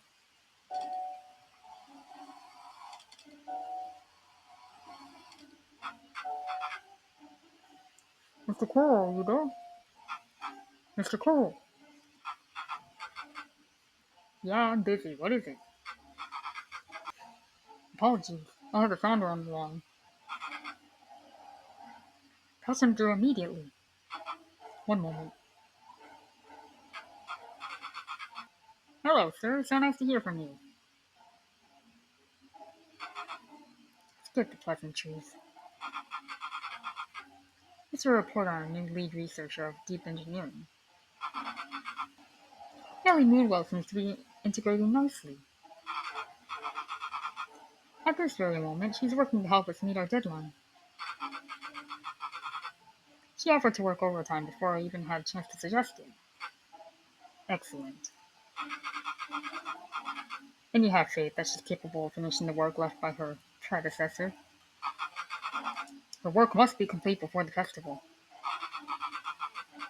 I will make sure she stays day and night until it's accomplished. Good. You know how I feel about loose ends. Yes, sir. Once she has finished her work, we need to make a determination regarding her long-term prospects in the company. Immediately, sir? I usually have more time to fully bring people into the fold. We're in the endgame, Bill. After your failures with Dr. Prescott, I can't afford to take any risks. Of course, sir. No loose ends, sir. When she's finished the work, she will either leave the office completely committed to perennial harvest, or she won't leave at all. Perfect. So, if I might suggest, maybe we should delay, just for a bit. Oh, it's just, we seem to be rushing to hit this festival deadline, and rushing into things can cause some issues in the past. I see. Please understand that I just want what's best for you. I'm eternally grateful for all that you've done for me. Bill, I'll make this very clear for you. I brought you into this to make things run smoothly, not to have opinions. Of course, sir. Chin up, Bill. You're only a few days away from having everything you ever dreamed of. Yes, sir. Thank you, sir. Whoa. Yeah. So, just so we're clear, when they say loose ends, they were talking about murder, right? Like actually killing someone? Capital murder? Luca gave Rollo a quick elbow to the ribs. Who is this founder? I was hoping you guys would know. Nah, as far as we know, Kurt's the only top banana at Perennial Harvest. You sounded scared of this founder guy. So we have an even topper banana on the field. What the hell is my mom caught up in? Has she talked about the job much? Not really. She said she was going to come in and continue the work of someone she respected. Luca, do you think that body at the warehouse was the person Beck's mom came to replace? That would make sense. Beck. It seems like Nellie's predecessor got loose ended. I'm getting that impression. Okay, so we need to get your mom out of there before the festival happens. That's 2 days away. Won't she just come home after work? The creep on the radio said they were going to hold her until then. So she's not coming now. We gotta go in and get her. Beck flicked a large sheet of paper out of her pocket and slammed it on the floor. Maybe this'll help. You have blueprints? Well, it's really just a welcome map from my mom's PH orientation day. But it shows the layout. Sure looks like blueprints to me. Look, here's the reception area. There's a big room marked Founder's Office. It even has the exits marked. Guys. We have a deadline. We have an objective. We have blueprints. You realize what this is, right? Rollo started to wiggle with excitement. I think we're heisting. This is officially a heist. Chapter 6. The Heist. They spent the night's end huddled around that small map, formulating a plan to infiltrate the headquarters of Perennial Harvest. It would be no small feat. A modern facility equipped with all manner of technology, not to mention the swarm of clipboards that would most certainly be scattered throughout. By the time the sun began to peek through the car window used as a makeshift balcony door, all were in agreement. This could just work. The final day before the festival would be used to prepare. They'd need to pull every resource at their disposal, pull every favor with a thread. Even enlist some unsavory characters around town with important tasks only they were suited for. Luckily, there was enough ill will and mistrust toward Perennial Harvest that alliances could be found at a bar. Luca, Beck, and Rollo rubbed their eyes as they exited the treehouse. They hadn't slept at all that night. There was no time. The festival was to begin in one day, and they each had their assignments.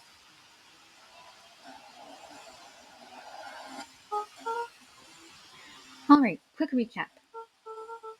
Rollo, you're gonna talk to Roxy. Cordially. Without her and Fitz, this whole thing can go bust. Me? Cordial is my middle name. Uh-huh. And how do you plan to explain your He new waved vaguely at Rollo's sizable figure. circumstance? Bah, she'll be happy I'm alive. She won't even notice. Beck snorted an involuntary giggle. And Beck, you're sure Alona won't just shoot this whole thing down when she hears it?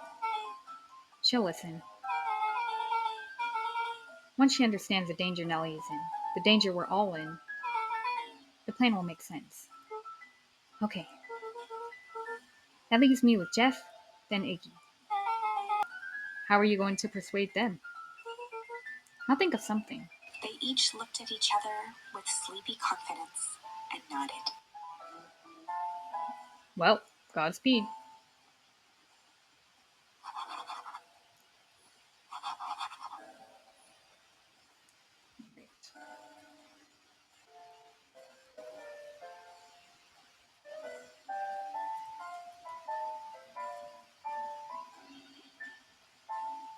Where's Jeff?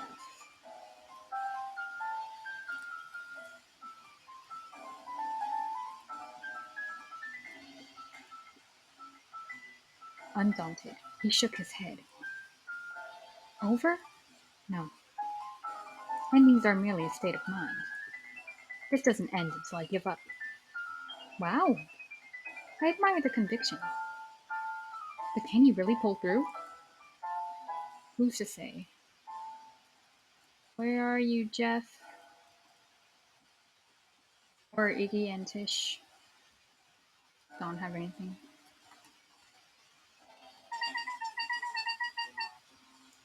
Ever wonder why an agricultural company employs an army of survey takers? The clipboards? They're just trying to make us happy. Do they want to make us happy? Or just figure out what makes us happy? An important distinction. Interesting. Still locked. Okay.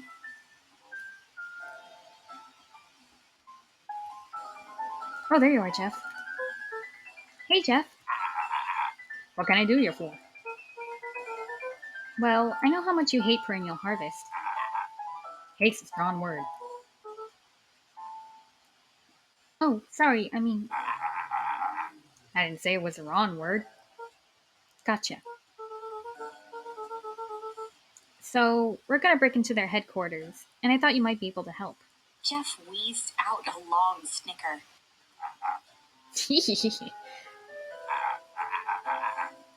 You see, I knew you kids were alright. Jeff is a bro. Great. So you'll help? The joy in Jeff's face drained instantly. Not a chance. Ah, come on, Jeff. You know you want to. But give me one good reason I should risk my hide aiding and abetting you rascals. Looking into the sullen eyes of his would-be accomplice, Luca blurted out the first word that came to mind.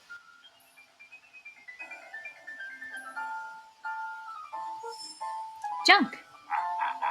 Yeah, what of it? Sorry, I've got more junk than a king that has copper. Ain't interested. Ain't it? Luca wasn't ready to give up so easily.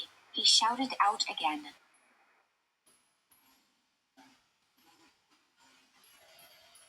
Hmm.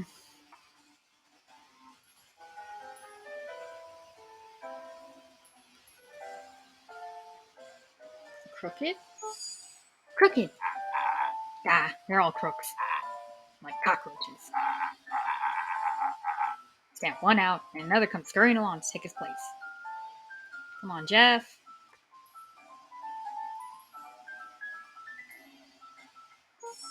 Fight! I've done enough fighting for one lifetime, and more than my share of losing. Time's come to hang up the gloves. What's not? Shit! Yeah, it's all shit. I still ain't helping. Ain't that some shit? Jeff, come on, you're killing me here. Hide! Jeff's brow perked up. Really? What'd you say? Go ahead and hide then. Oh, reverse psychology. Got you. Sensing some traction, Luca carried on with vigor. Let a bunch of kids do what needs to be done. We're not afraid. Jeff's scowl faded with a sigh. Say what you will about old Jeff. They always do. But you'll never hear him say I hit from nothing. One good stomp of the foot was all Jeff needed to drive his point home. What was it you kid needed? Some sort of disguise. I've got just the thing. And while you're at it, that crate should come in handy. This ain't gonna be free, you know. I'm thinking 5 bags of sour grabs should cover it. Put it on my tab? Luca offered out his open hand to seal the deal. With a firm and dusty grip, Jeff reciprocated. Done. Swing by first thing in the morning. Let's go, Jeff.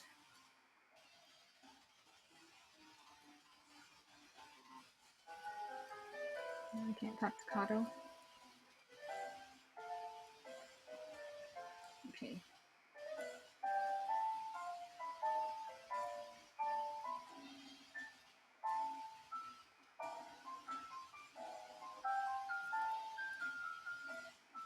There they are. Hey, fish. Look who it is. Luca, are you here to tickle us to death again? Look, just hear me out. Iggy raised an eyebrow suspiciously. We're listening. Iggy, I know we've both been giant bags of shit to each other. Iggy gave a reluctant shrug. You're not wrong. But lately, life's been kinda strange, you know? Iggy considered the point. Things have been weird around here. So I'm offering a truce and asking for your help. What do you say we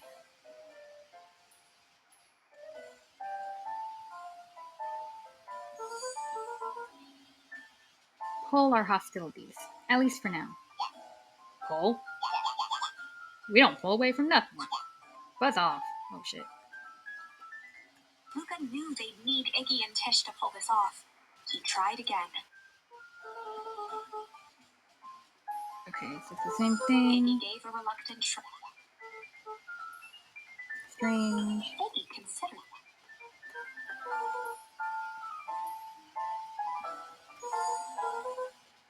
Break our hostilities. At least for now. We do like breaking things, even if a truce means less breaking things. What if I told you there was a way to have a truce and break stuff? Go on. I need you to cause a distraction so I can sneak into Perennial Harvest HQ. A wild-eyed grin spread across Iggy's face. My, Luca Van Horn. I'm impressed. And after this is all done, maybe you and Tish can come hang out at the treehouse sometime? Iggy glanced over to Tish, who nodded in agreement. Fine. But not because we want to see your crappy treehouse. We just like to cause chaos. With a quick nod, Luca was off. Did you hear that, Tish? Iggy gazed up at Tish with a smile. He invited us to hang out at the treehouse. A single tear ran down Tish's cheek. She said something other than yup. Good for you, Tish. Never expected this day would come. How wonderful. Chapter 7. Into the Hive. A good heist requires preparation. And thorough preparation takes time, something they had precious little of. So far, everything was in order. Jeff, Iggy, and Tish all agreed to do their part. Beck radioed Luca that night with a simple and covert message. We are locked and loaded on my end. And Rollo, after a lengthy confession, managed to persuade Roxy and Fitz to help. He stowed away in mission control for the night to avoid attracting attention. Rollo, being uniquely suited for the role, would be the first to breach Perennial Harvest. The outfit provided by Jeff wasn't perfect, but a convincing disguise is 10% wardrobe, 90% confidence. Rollo took a few vigorous breaths and shook out his arms. Stay calm, Lolo. You can do this.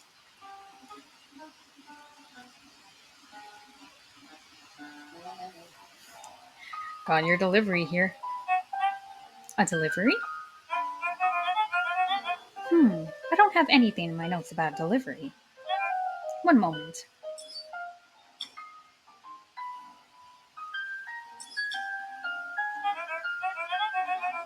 I'm so sorry, but there's no delivery scheduled for this morning. Right. He had to think quick. That's because this goes directly to the founder. He asked that it be kept secret. Rollo sighed, adjusting his tool belt. You know how the founder can be. I suppose we can leave this one off the records.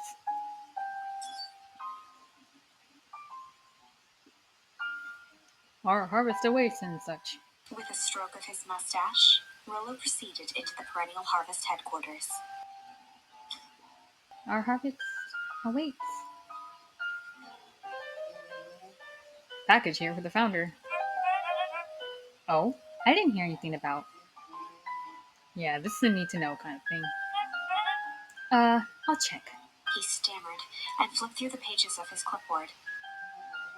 This goes directly to the founder. I don't have time to fill you in. Oh, I see.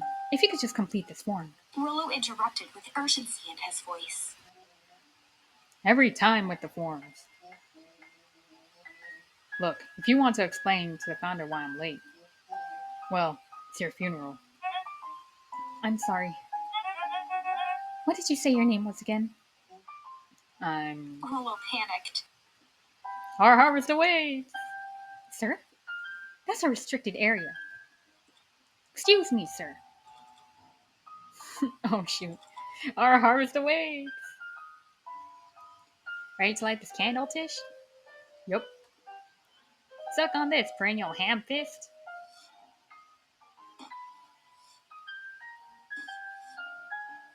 What was that? The distraction was enough for Rollo to regain his confidence.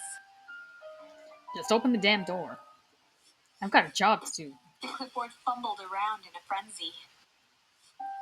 I should check on that noise. Oh, come on. Just buzz me in already. Okay, okay. Run! Haha! Phew, that was close. Our harvest awaits? Hey, I figured. When in doubt, stick with the classics. Well, that was a close one. But you pulled it off. Nice work, Rolo. Alright, everyone knows what to do? Yep, deep engineering is to the north. I'll go with Beck, in case she needs some muscle. I'll just head east to the founder's office. You two be safe.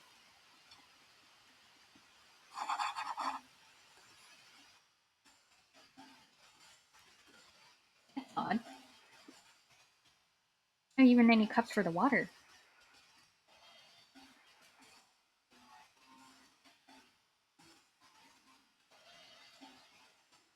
Oh god, I hope I don't get lost. Hallway to nowhere. What's going on here?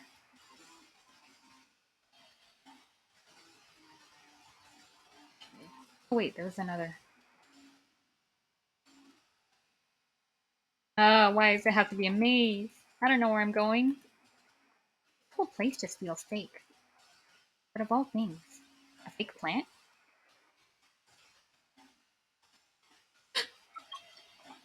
Uh oh. Solomon? Solomon stopped in his tracks. Luca, what are you doing here? It's a long story. Are you okay? A veneer of confusion flashed across Solomon's face. His words rushed out dramatically.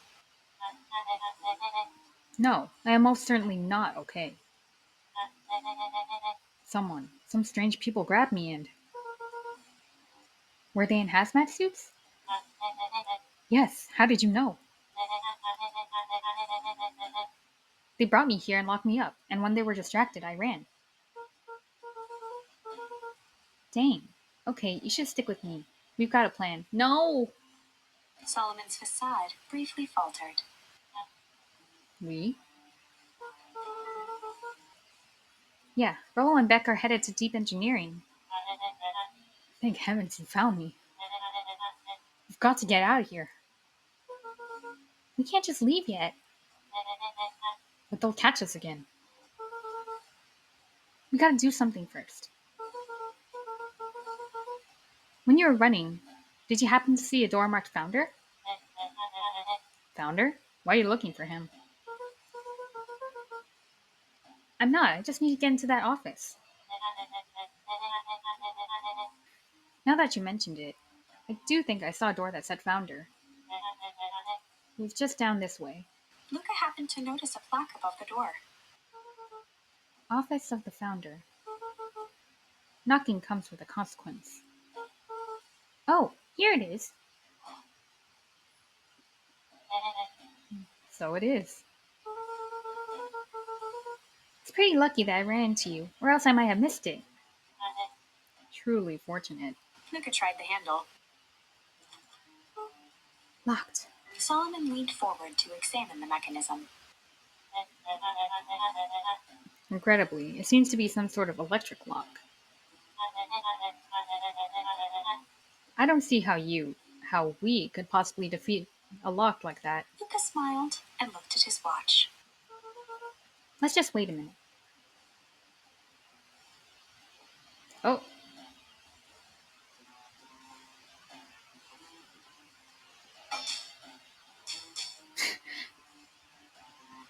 I don't know what sort of funny business you're up to, but I like it. She mimed a quick hat tip and ambled off with a whistle. Go, Alona. Good afternoon. The light on the keypad changed from red to green. How did you do that? It's good to have friends. Quick, let's get inside before someone spots us.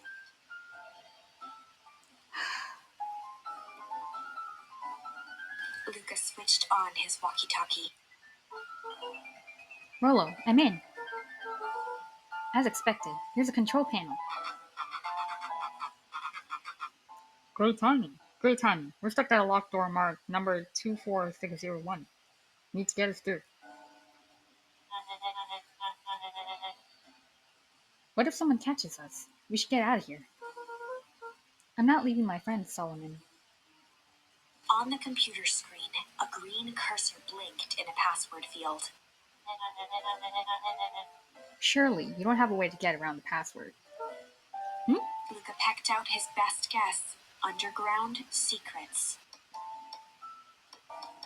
The screen blinked to life. Columns of green numbers glowed on a black background. How? How did you just guess that? Oh, it's this absurd password Rollo heard when he was down here before. It's funny how someone arrogant enough to call themselves the founder uses such a basic password. Or they were thinking several moves ahead, not expecting anyone to guess something so simple. These villain types always end up outsmarting themselves. Solomon's jaw clenched into a half smile. Your powers of deduction are as impressive as your luck. Luca quickly scanned the columns for number 24601. Rollo, I think this should do it.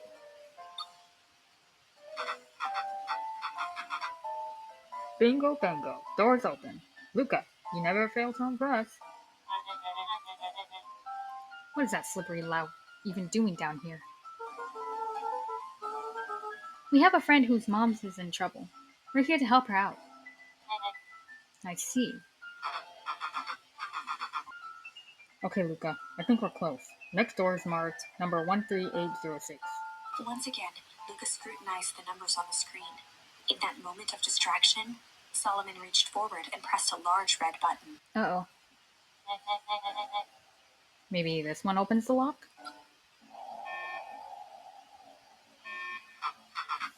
Crap! We've got company! Luca, let's go faster. One sec, I can't think with all this noise. He quickly skimmed the screen with his finger. Here it is, number 13806. Go, go, go! Curse these fumbling hands. My apologies, Luca. Don't beat yourself up. I know you were just trying to help. You intentionally sabotaged us. Oh, they're coming. Do it, do it, do it. Knock it over. Oh man. No water cups. Rollo!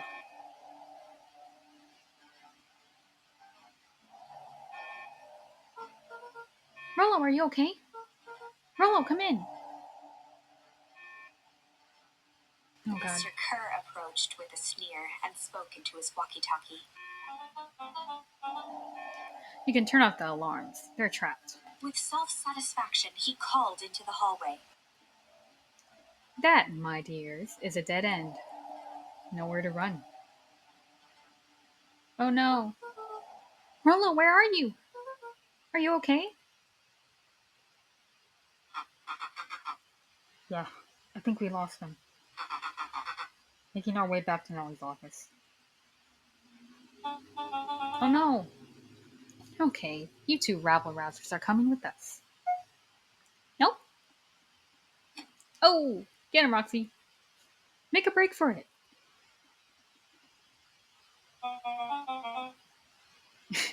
Did that little shit just kick me? Don't just stand there. After them.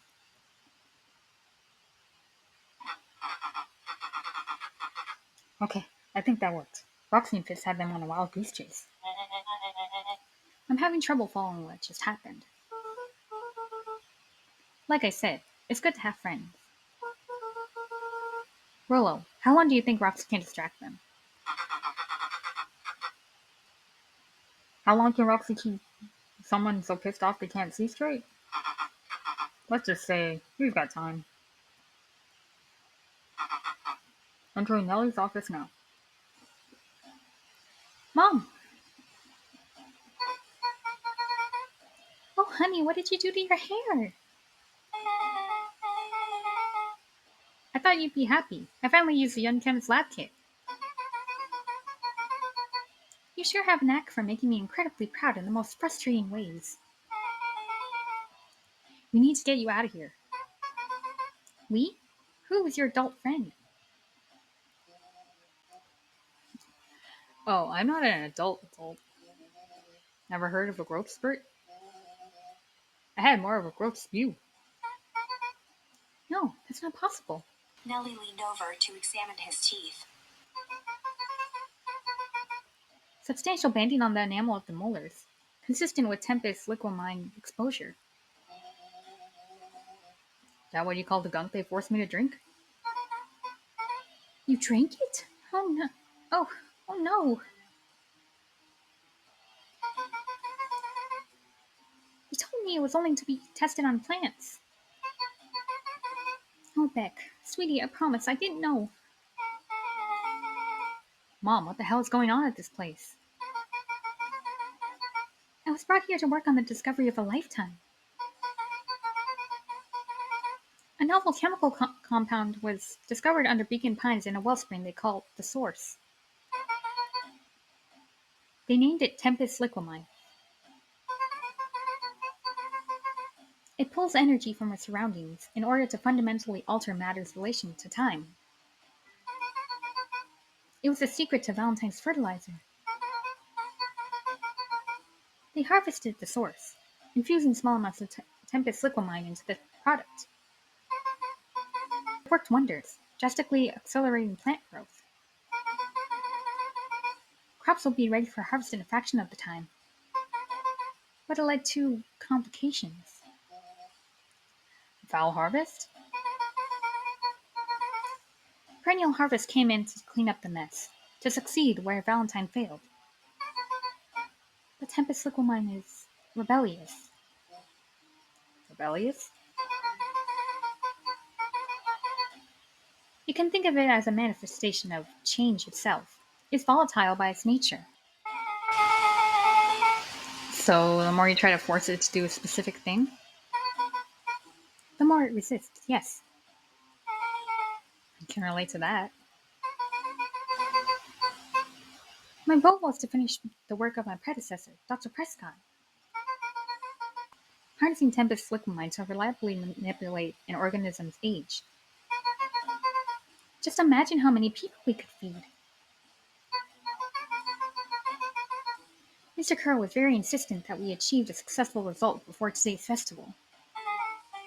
But you didn't, right? Nellie sighed. You know how much I love a good puzzle. I poured myself into the problem. It wasn't long until I discovered oddities in Dr. Prescott's notes. Oddities? They contained obvious errors, mistakes that someone of his reputation would never make. So I fixed them and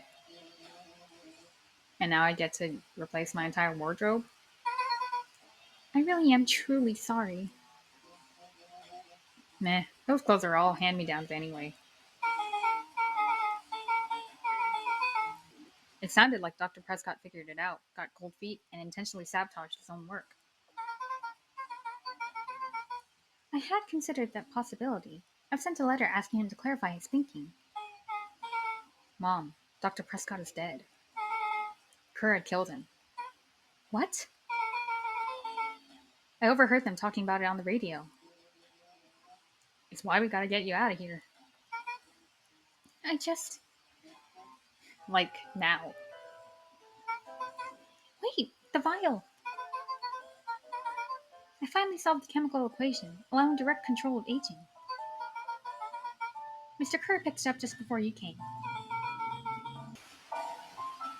All the more reason we gotta hightail it.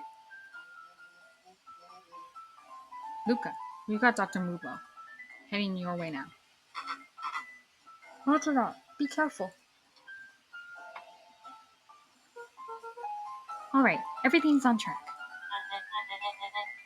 And what is your plan for escape? We'll go over everything when they get here. In the meantime, maybe we can dig up some more info.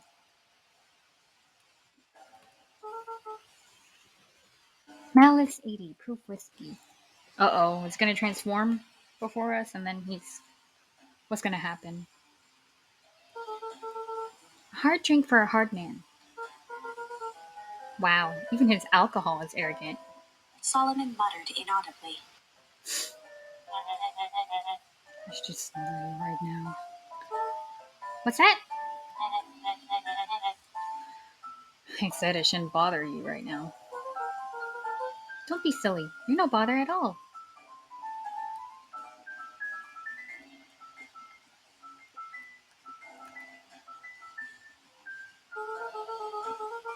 It looks like the founder was helping Kura plan the festival. Why would such a secretive leader be obsessed with the party? Only time will tell. Luca held his hand up to the ashtray. Has he been smoking and drinking in here as Solomon? Still warm. He must have been in here recently. Oh my god, he has. I mean, technically he's not a child, but that's kind of that's kind of funny.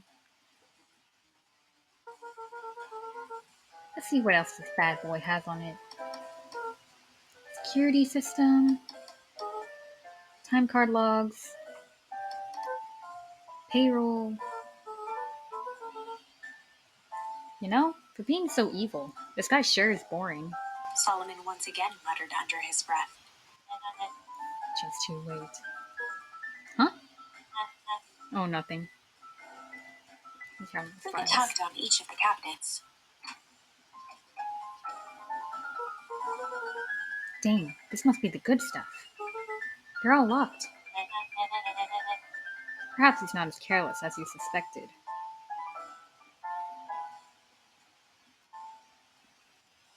Are those darts on the mirror? Kind of rude.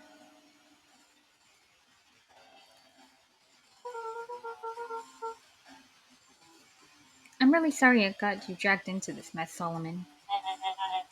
You needn't worry about me. Well, I feel bad anyway. We're gonna get you out of this. I promise. With a subtle, quivering lip, a smile crawled across Solomon's face. Mm-mm. Huh? They heard the trampling of frantic footsteps from the hallway. Lock it, lock it, lock it! Locked. Oh, that was close. When we left Nellie's office, it was swarmed with clipboards. We barely got away. Did they follow you? Oh. Hello. Before we start tossing blame around, is it possible someone ordered a pizza? We'd love to hear your thoughts. Definitely not pizza. What now? Don't look at me, I'm officially retiring from this heisting business. We're so sorry for the inconvenience.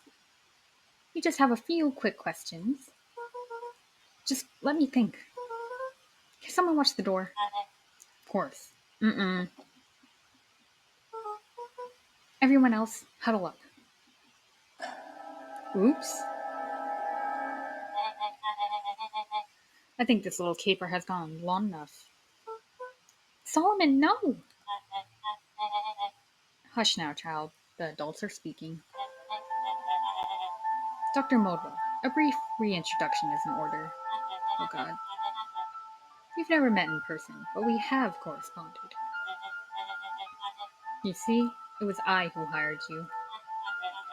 Solomon, the pathetic orphan child. The powerful and enigmatic founder. Sharper, the fallen progenitor who created this town. Perennial harvest, Valentine fertilizer.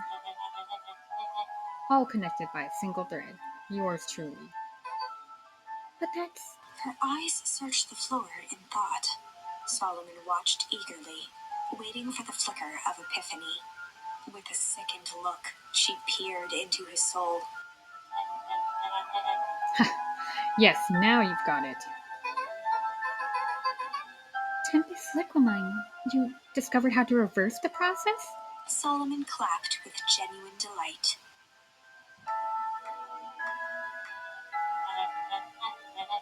Very good, Dr. Moodwell. Very good. Though the discovery wasn't intentional. Solomon glanced down, examining his youthful form. And the effects went a little too far for my taste. That's why you needed me to finish Dr. Prescott's work, which you did admirably. Mr. Kerr, the vial, please. Kerr presented it with a theatrical twirl of the hand.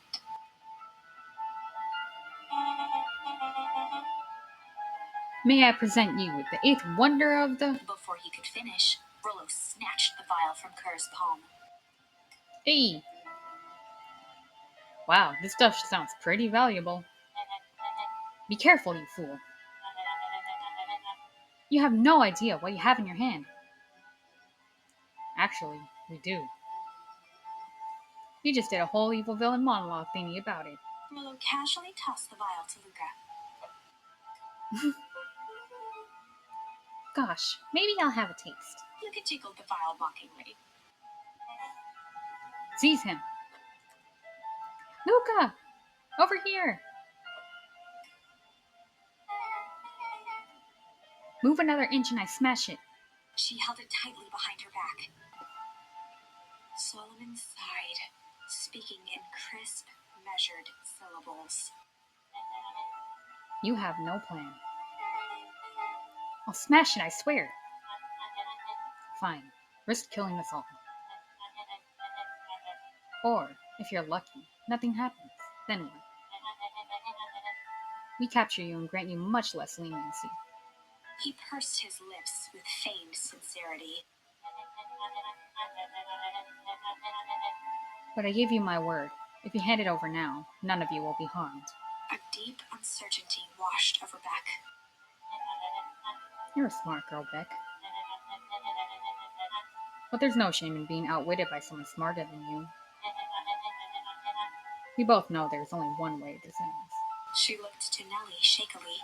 With a dispirited nod, Nellie sighed in defeat. Beck slowly approached Solomon. That's a good girl. Beck, don't do it! We can't trust that jerk. I'm sorry, he's right.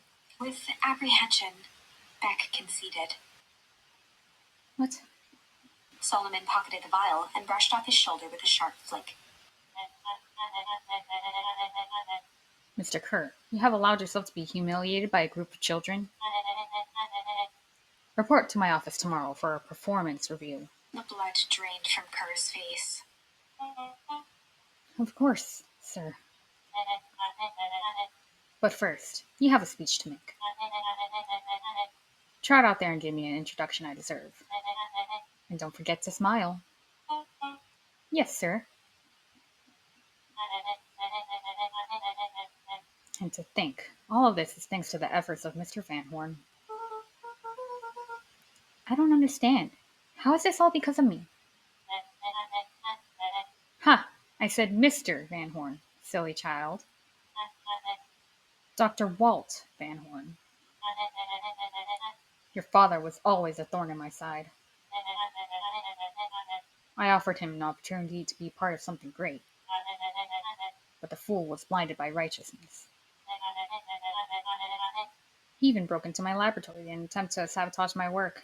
Solomon shook his head with gratification. But the universe has a funny way of correcting course. By meddling with forces he didn't understand, Walt showed me its true potential. As fate would have it, Luca, your father's dying act was to grant me eternal life. A muffled applause resonated faintly through the walls. Well, that's my cue. After the festivities and my subsequent ascension, I will return to deal with you all. Until then, I suggest you use this time to reflect on the magnitude of your failure. You three keep post outside the door.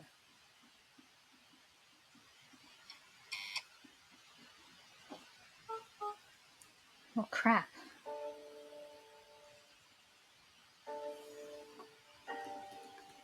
was staring at the floor, deep in thought. Sorry, Luca. Give me a minute to calm my mind. I can't believe Beck sold us out like that. I'm not sure she had any other choice. So what now? What's the plan? I don't have one. Of course you do. You always have a plan. Rolo, you just need some time. Rolo, it's over. You lost. There has to be another way. You can't.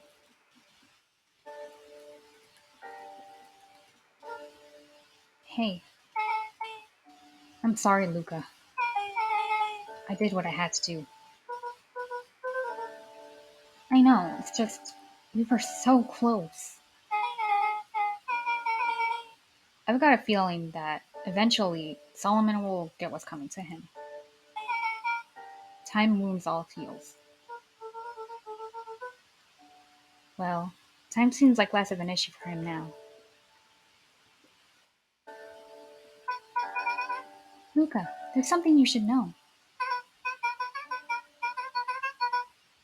After Mr. Kerr locked me in that office, I had nothing but time and curiosity. I poked around a bit, hoping to find a means of escape, but I found something else. A note hidden in a false drawer. What sort of note? Dr. Prescott might have sensed his time at Perennial Harvest was going short. So he left behind a letter, with the hope that it would be found by his successor. It was a confession of sorts.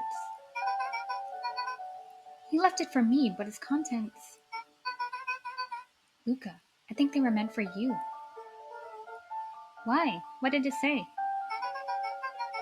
It was about an incident with your mother. Dr. Prescott found her in his lab, with a stolen key card. There was an accident. She had been exposed to extreme amounts of Tempest liquamine. The color dropped from Luca's face. Did she? Is she? She survived. Dr. Prescott decided to help her recover. He no longer trusted Perennial Harvest, so he kept her whereabouts a secret. Over time, your mother led him to reconsider the purpose of scientific discovery. Science is often at the vanguard of change, but that doesn't mean it's always right. He realized that no one should have control over something as powerful as time itself. I now believe that's why he began to intentionally sabotage his own work. And it cost him his life. That's a reasonable conclusion. Luca was overwhelmed with emotion. But if she is alive, where has she been? Where is she now? A sudden explosion sounded from the hall. Chapter 8. Comeuppance. Ears still ringing, Gran picked herself up off the ground. Through the dust and smoke, she looked over to see Mrs. Fratelli helping Hiram Tolliver to his feet. She'd had to beg, borrow, and steal to acquire those explosives. How many nights had she spent visualizing how she'd use them to make things right? And now, her one shot at destroying the source, that damned hole that swallowed so much of her life, was gone. Traded for this jagged hole in a wall and a foolhardy shot at rescuing Rollo. With Fratelli and Tolliver at her side, she stepped through. It was a strange feeling. The last time she'd stalked this maze of hallways, it was in a different body. They quickly rounded a corner to find a group of clipboards guarding a door. Something worth guarding is probably something worth seeing. She leapt forward, brandishing her cane. If her last chance at vengeance for things lost was truly gone, she would just have to fight to keep what she still had.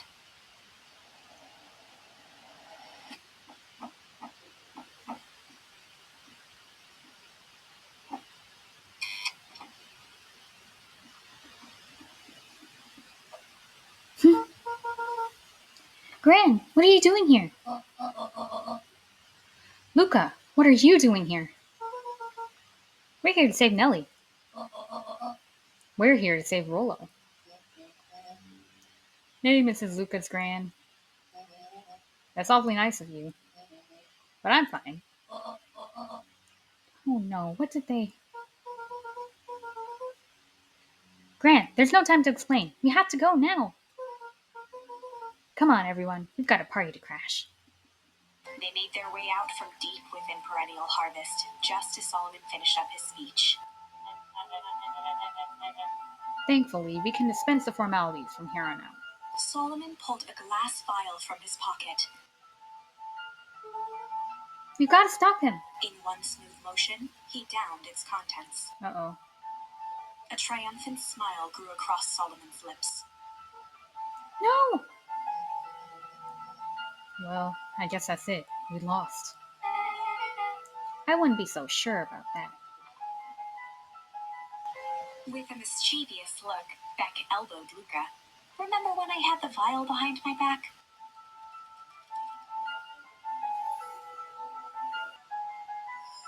I might have tweaked his wonder potion with a little junk.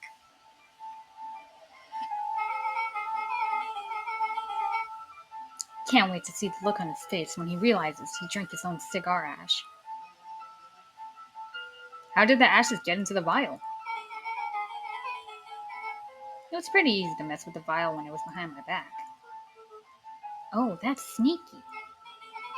Well, it's a bad habit anyways. Pa always said bad habits are like 50-yard field goals. Huh? Hard to kick.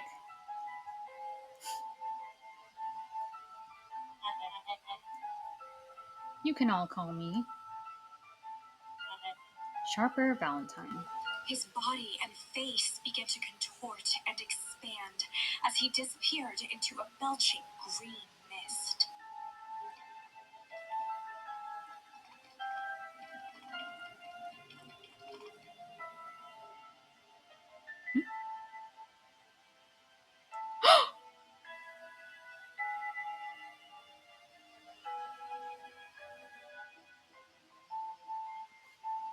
Well, that's one way to kick a bad habit. As the last of what was once Sharper Valentine wafted into the air, the crowd began to disperse, still numb from what they had just observed.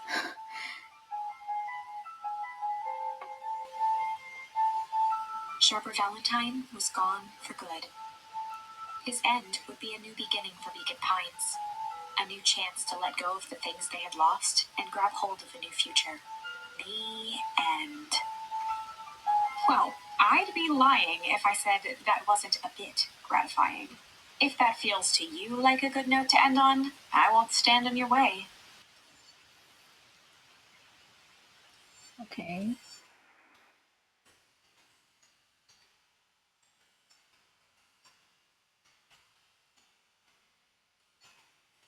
So, seems like that's the only one left.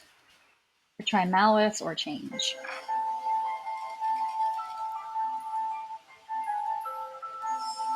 I might have tweaked his wonder potion with a little malice. Malice? The whiskey from his office?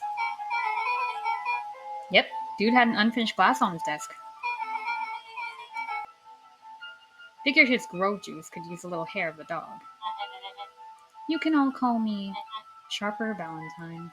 His body and face began to contort and expand as he disappeared into a belching green mist.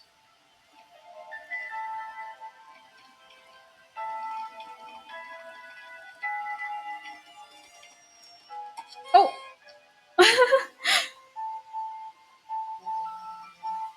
Now that's what I call 80 proof whiskey. I got an achievement that is called Pop Goes the Weasel. Oh my god. Damn, dude. The crowd gazed in stunned silence at the now empty stage. The quiet was broken when William Kerr sprinted off stage and into the distance. He just ran away. He was never seen around Beacon Pines, or anywhere else for that matter, again. Watching the silhouette of Kerr disappear over the horizon, Luca began to laugh. First, a low chuckle that became uncontrolled, heaving laughter. Through his tears, he was vaguely aware that the crowd had begun to laugh with him. The end. Kind of morbid, but okay. That was unexpected. Perhaps a bit of an absurd ending for my taste, but who am I to say? I'm only writing the damn thing.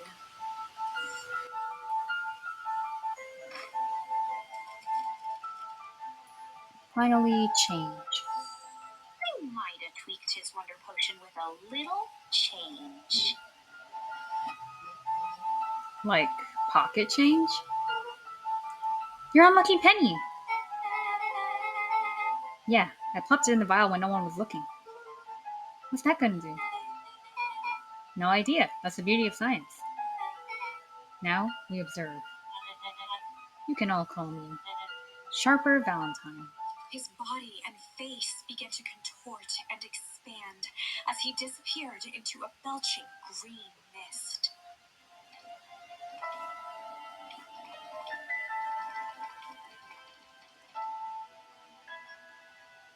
Baby? Holy crap, he's a baby? Yeah, but it's still Sharper, right? What he was no longer matters. This is an innocent child. I apologize for all the harm my father had caused you. Eris awkwardly cradled the squirming child. It's kind of weird. She looked to her brother, her voice shaking with uncertainty. Augustus, what do we... We do what Valentines always do. What must be done. I'll hurry home and prepare a crib for father, young Sharper. That would be a great help. Thank you. She looked back down at the infant with equal parts kindness and terror in her eyes. Awkward. With a shake of her head, Eris addressed the crowd with a stern scowl. Okay, everyone. The show is over. You may leave now. Epilogue. Beacon Pine's coldest summer on record came and went without much fanfare. Folks shared what they had, and none were left wanting.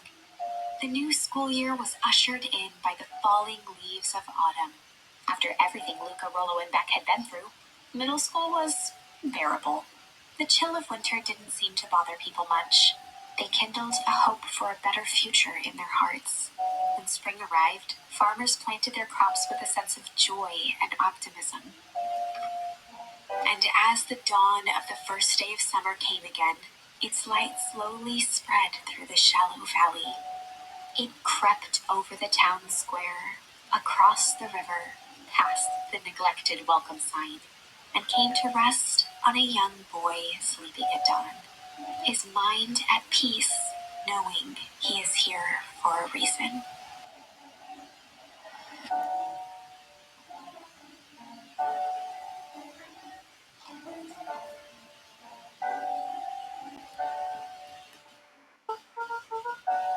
Rollo, are you up yet? Roger that. It's a beautiful day at Mission Control. You gonna swing by? I'll be there in a minute.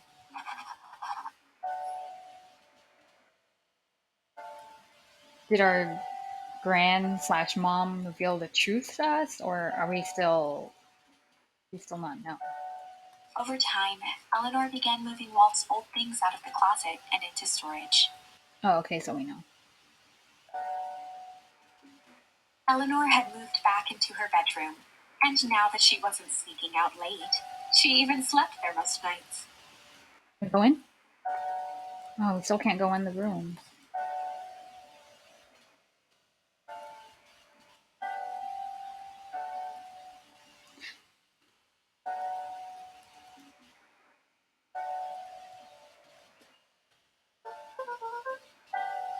Mom, I'm ready to go now. You go on without me. I'll meet you there. I've got a batch of jam to finish jarring. It's funny. I only started making jam as a way to send messages without anyone noticing. But now, I enjoy it. Still shooing us away with her stick. Okay. Seeing if there's anything else out here. The same book.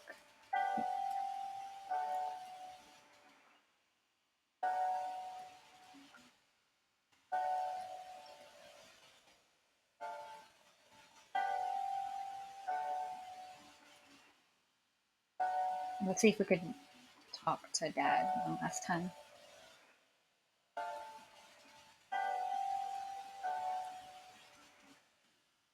No, we can't.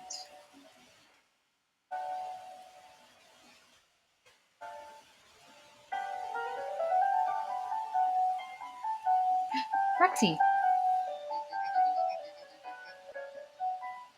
I hear you and Rollo have big plans for that little treehouse. Yeah, it started getting crowded after we revoked max capacity, one Rollo, one Luca rule. So we decided to expand. But at least we got some help with that. How's the internship at Nellie and Alona's shop going? It's been great. I'm hoping it helps me get into the School of Agriculture up at State. Also, Nellie said she'd write a letter of recommendation, which would be huge. I just can't help but worry about leaving Rollo. He's grown up so fast, but he's still my little brother. Yeah, he had a heck of a growth spurt. I don't just mean grown, literally. This morning, he was up and finished his chores before I even had breakfast. Well, some of that might be his excitement about the treehouse renovations. Don't tell him this, because it'll go to his head. But I'm really proud of that little punk. I'm sure he feels the same way, but he's just too dang proud to tell you. I know.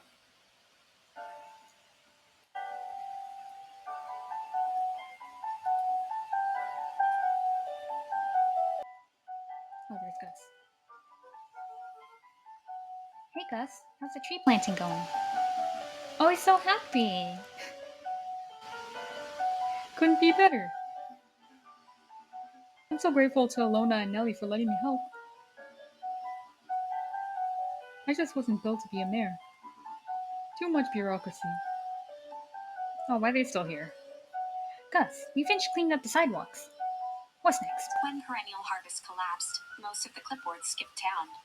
But some stuck around and dedicated themselves to making things right. Oh, good for them.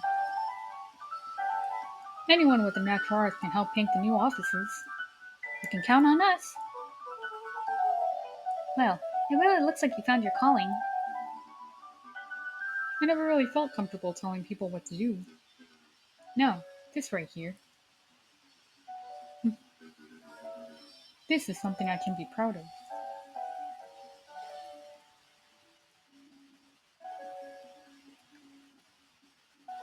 How's it napping this morning? Well, it's underrated part of a good nap is the view. And the view's getting greener every day. Nice. I see you decided on a name. Yep. We had to clear out all the old stuff before putting on the final touch. Slow and Dirty Harvest is now official. I like it. It was actually Nellie's idea. There's still a lot of work to do, and the name serves as a reminder. Just because progress is important doesn't mean change should happen fast.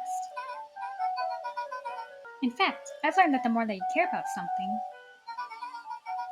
the more important it is to take things slow. Our motto is go slow and fix things. Amen to that.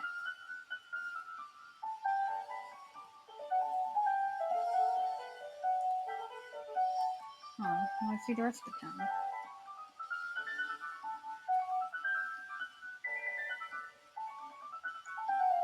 Hey, Dixon. Luca, get this. I managed to reel in actual fish this morning. Oh, good for you. Seriously? Yeah, and honest to goodness. Flip flopping, swim swamming, fish. I don't think I've ever caught an actual fish here. Been at least 7 years since I've caught one. I'd say it's a good omen. What'd you do with the fish? Oh, I released it back into the pond. I'm hoping to catch it again tomorrow. Oh, a little higher. Yup. Little lower. Yup.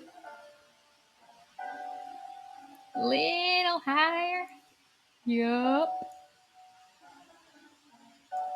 I'm telling you. Oh, wait, roll stayed the same? You didn't want to change back? The angle isn't the issue. We need more power to the radio. Luca, there you are. Would you tell him it's not the angle? Hey, I'm not in charge of antenna redesign. Fine, fine. Iggy, just don't do anything drastic until we get back. Who? Me? Tish, you're in charge while I'm gone. Yup. They'll be fine, right? They'll be fine. If we really want mission control to turn into something bigger and better, we have to loosen our grip a bit. You're right. Lead the way. Okay, now I could go there. Let's see if I could talk to Iggy from.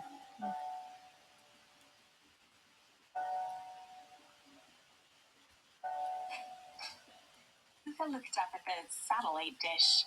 Frollo nearly killed himself putting that up into the tree. While it didn't turn the radio into an interstellar communicator, as he'd hoped, it did at least boost the signal enough to overhear truckers one town over. Okay, so I can't talk to them. Next we go. Bye, guys.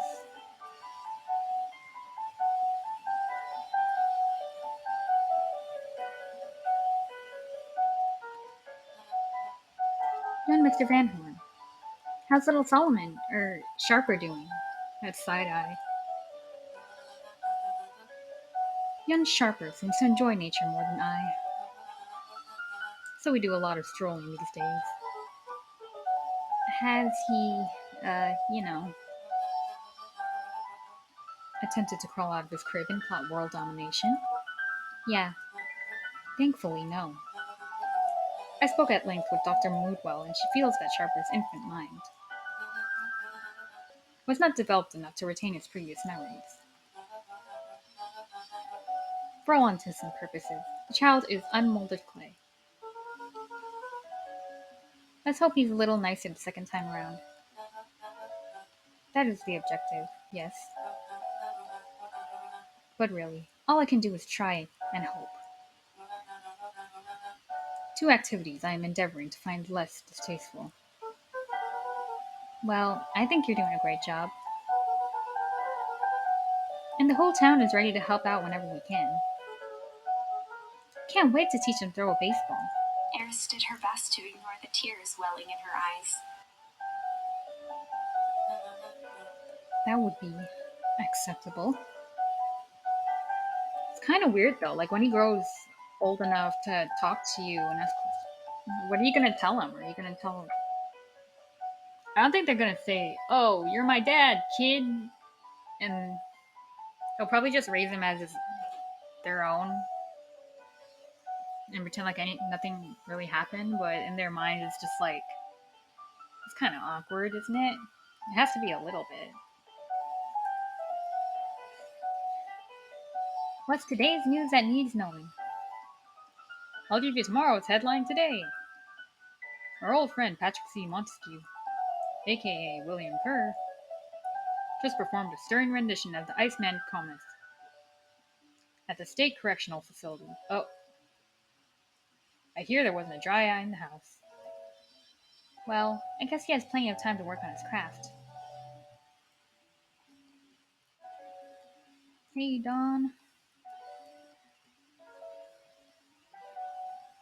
I'm glad you swung by. More follow-up questions for your story? Nope, I got everything I need. Thanks again for that. I sent a draft of the story to a reporter in Capital City, and they offered me an internship. Of course they did. You're an amazing reporter. I didn't know about all that.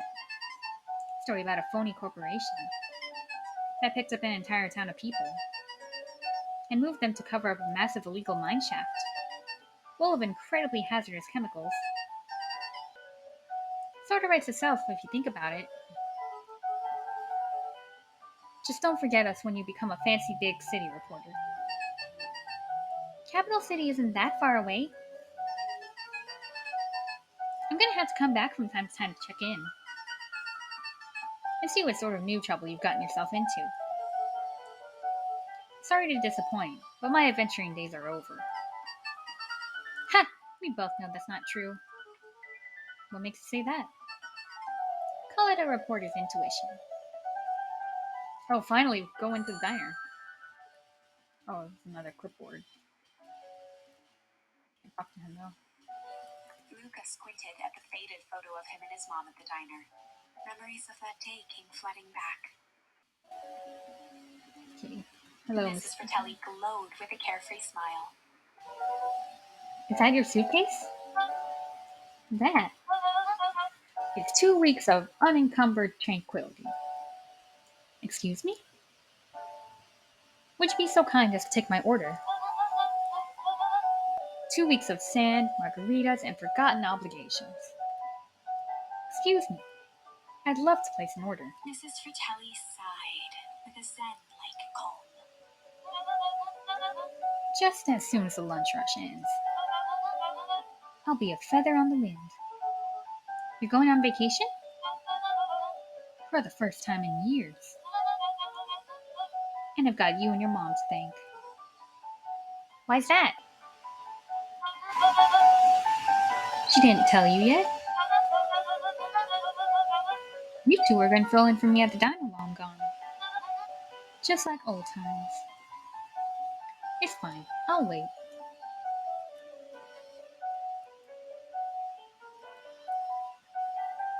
Oops.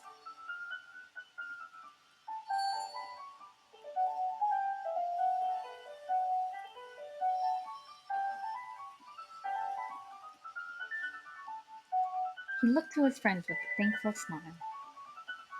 After everything that could have gone wrong, everything that did go wrong, we made it.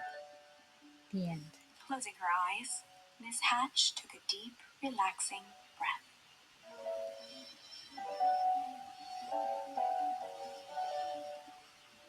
Oh, hello, Luca. How are you? Really good, actually. That's wonderful. Did I miss anything? I think you're pretty much up to speed.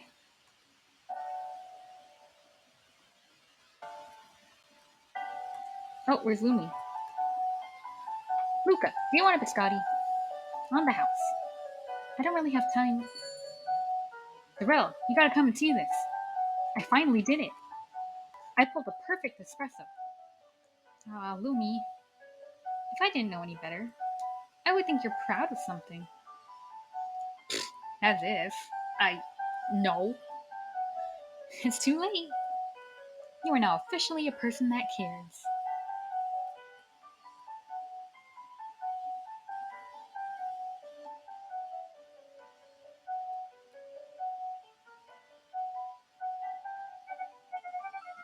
Hey, Luca, can you tell Roxy I'll be free in an hour? Sure thing. My dad's making me stock the shelves for the summer. He said it builds character. I think he meant to say it builds calluses.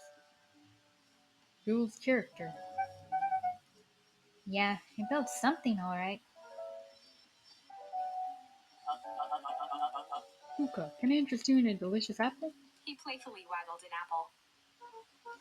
No thanks, just saying hello. Well, hello then.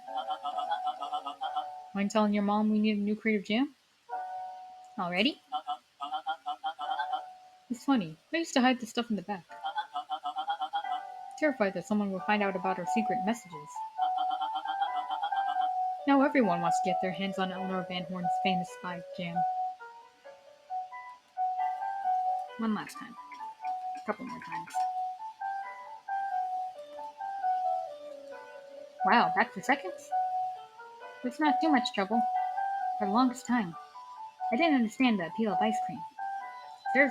It served no purpose, other than being briefly enjoyed and then gone. It was pretty tasty while it lasts. I'm inclined to agree. The tent's gone. It's good.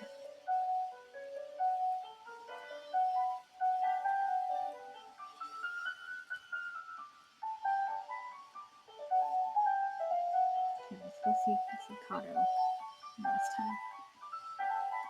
Over the school year, Kato and Bert had become close friends.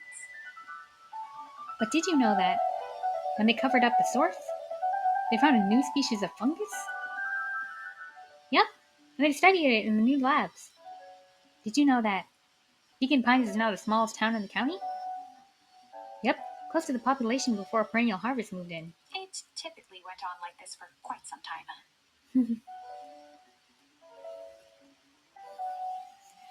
Can't believe it's over. Yeah, the town's really starting to turn a new leaf. The town? I was talking about Hank Atomic. I just finished the last issue. How was it? As great as always. Hank finally returned to Earth. I just feel weird now. Weird can be cool. It just means you're ready for something new. Any suggestions?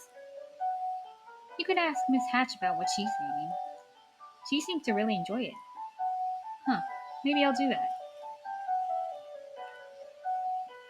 I wonder if her books got taken down. Can't see.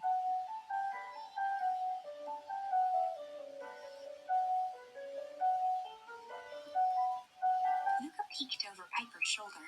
Laid stealthily inside a large volume of mathematics was the first issue of Hank Atomic.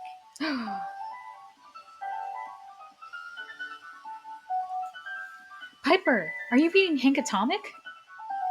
Do you mind not telling anyone? I kinda got a reputation to uphold. Oh, it's nothing to be ashamed of. Just about every kid in town reads Hank Atomic. Honestly, I'm excited for you. What I'd give to start over fresh. To experience it again for the first time. I guess that's the downside of finishing something nice. At least now I can enjoy it again through you. Promise to tell me about it as you go? Sure thing.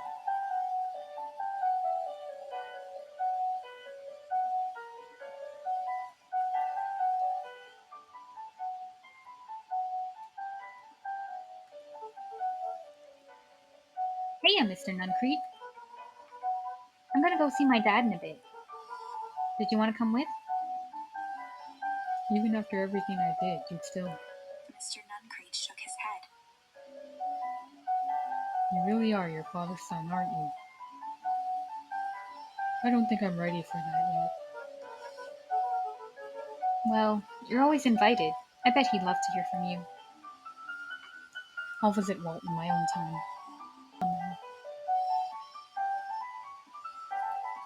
Where are all these children, Jeff? With perennial harvest gone, the transportation tubes were left unused. Come on, come on. No one's too big, no one's too small. For Jeff's wild ride. Well, maybe not completely unused. Oh my god, is this his side hustle? Just one piece of candy. For the ride of your life. Who's next?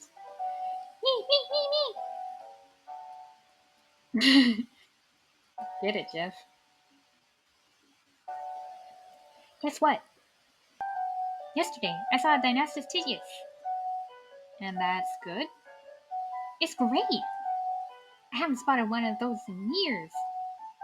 At this rate, Beacon Pines is going to become the bug capital of the county.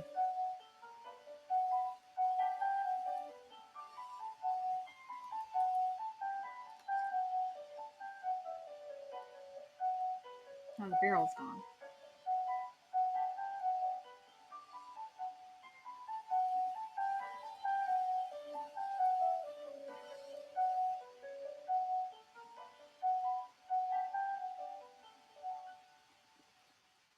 Valentine Mansion loomed over every other building in town, both figuratively and literally.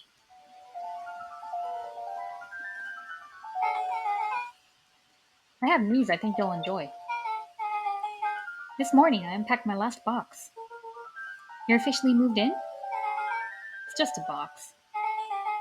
Let's not blow this out of proportion. It sounds an awful lot like you're putting down roots. I guess I decided this place is root worthy. You're gonna be stuck with me for the foreseeable future. I do have to warn you, most years aren't going to be as interesting as this one. I think I'll manage. Ready? Before we go, there's a bit of a surprise. Oh? Hmm?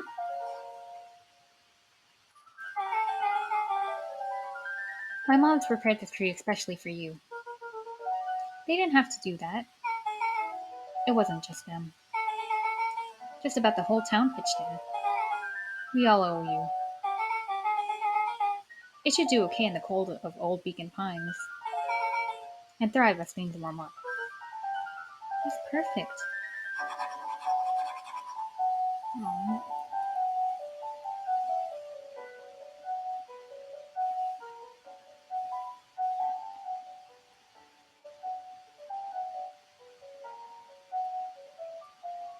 Okay, Jeff, we're ready to take your wild ride.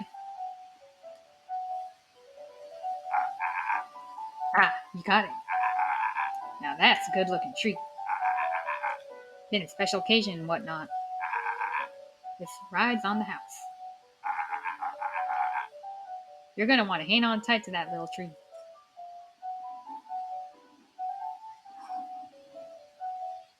Thanks, Jeff.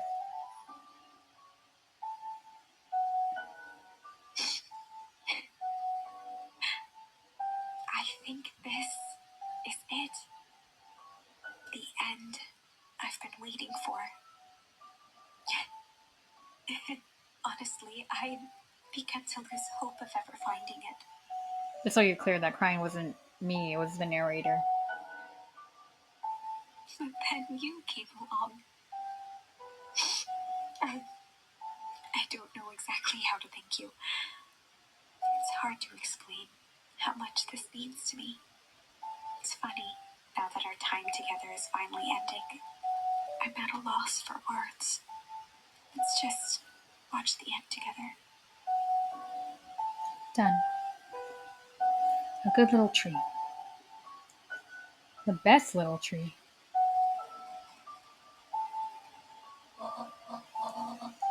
Thank you, children. This means a lot. Yeah, thanks for everything. Shucks. I only did what any super awesome best bud would have done. We should probably give you some time alone. You good? Yeah, I am. It's been a wild year. How are you feeling? Everyone keeps asking me that. I'm fine, really. Pa always says the only thing fitter than a fiddle is a cello. I feel like a dang cello. Well, if you ever stop feeling like a cello, I'm here for you. I know, you don't have to say it. You two make an awesome pair. Excuse me? We're a trio now. Yep. I. Thanks. There's only one thing missing now that you're part of our group. Missing? Let me tell you a little story about a man named Hank Tonk. Oh, God. I won't be long. We'll be waiting for you back at the phone booth. I found the perfect way to start our summer.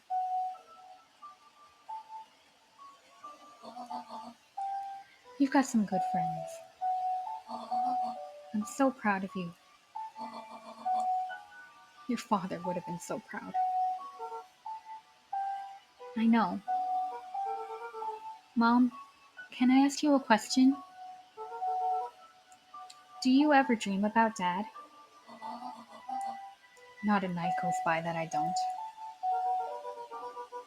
Are you ever afraid that you're going to forget him? Forget what he looks like? Forget his voice? No, because so much of him lives on in you. He loved that old tree, but I know he would have loved this one more because his two favorite people planted it. I'll give you two a moment.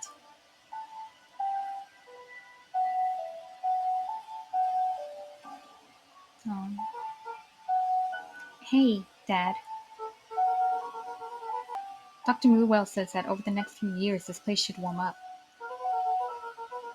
So you won't have to be so cold for much longer. Oh, I think I finally understand why you left that night.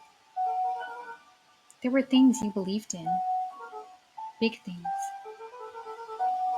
Those beliefs were the thing that made you, you. If you wouldn't have stood up to Sharper, stood up for what you believed in, you wouldn't have been the same person anymore. You had to go. But that didn't mean you're but that didn't mean you loved us any less.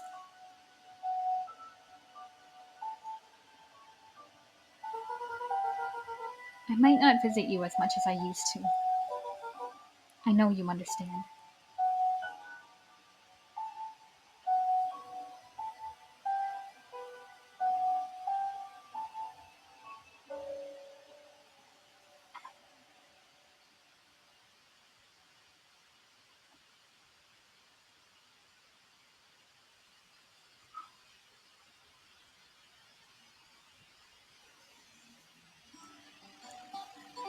Well, that's the end of that.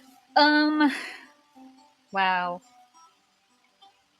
This game was just so crazy. It seemed like it was going to be like a mystery of some kind, like a murder mystery or something about his mom missing, but it turns out the whole town was involved in all these shenanigans with Perennial Harvest and Sharper. I'm I'm still kind of hung up on the Sharper thing because it's just I don't know, it's really awkward to me. I mean, they'll probably just raise him as like a normal little boy and whatnot, but at the same time, that was your dad, and I don't know what to say about that. And also the thing with Nuncreed, like I'm still not sure if he's like family, like actually related to them, or just like a close family friend. Because Luca's the only one that called him uncle, but I think he was more of like a close family friend, since his dad and his mom usually refer to him as his dad's partner rather than like more familial, you know. Um, what else? Oh, and Rolo's still giant. I thought they would change him back, but apparently he's okay with that. And I kind of gave him a deeper voice, like not that deep, but like lower, because I didn't know if he would have sounded the same, or because he grew, his voice also changed. But yeah, there's that. Um, and like I said, there was a lot of going back and forth in this game between charms and chapters and the events that took place. Sometimes, like the choices I made, I feel like they would go to the extreme, and I didn't mean it that way. Like for example, with the walkie-talkie, when he refused to let him go, I thought Luca would take the walkie-talkie and then like try hitting Kerr off of Iggy so they could both escape. But he just actually called for reinforcements instead. Um, but I guess that's how it would turn out since he refused to give in to Iggy's wishes instead of accepting them. Um, let's see.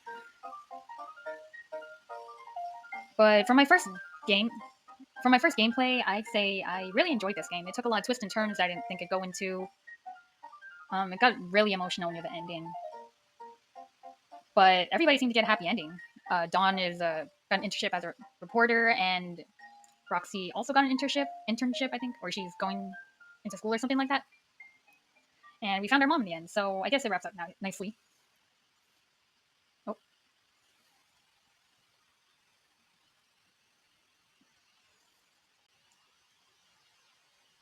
But anyway, if you like this content, remember to like, subscribe, all that jazz, and I'll see you when I see you.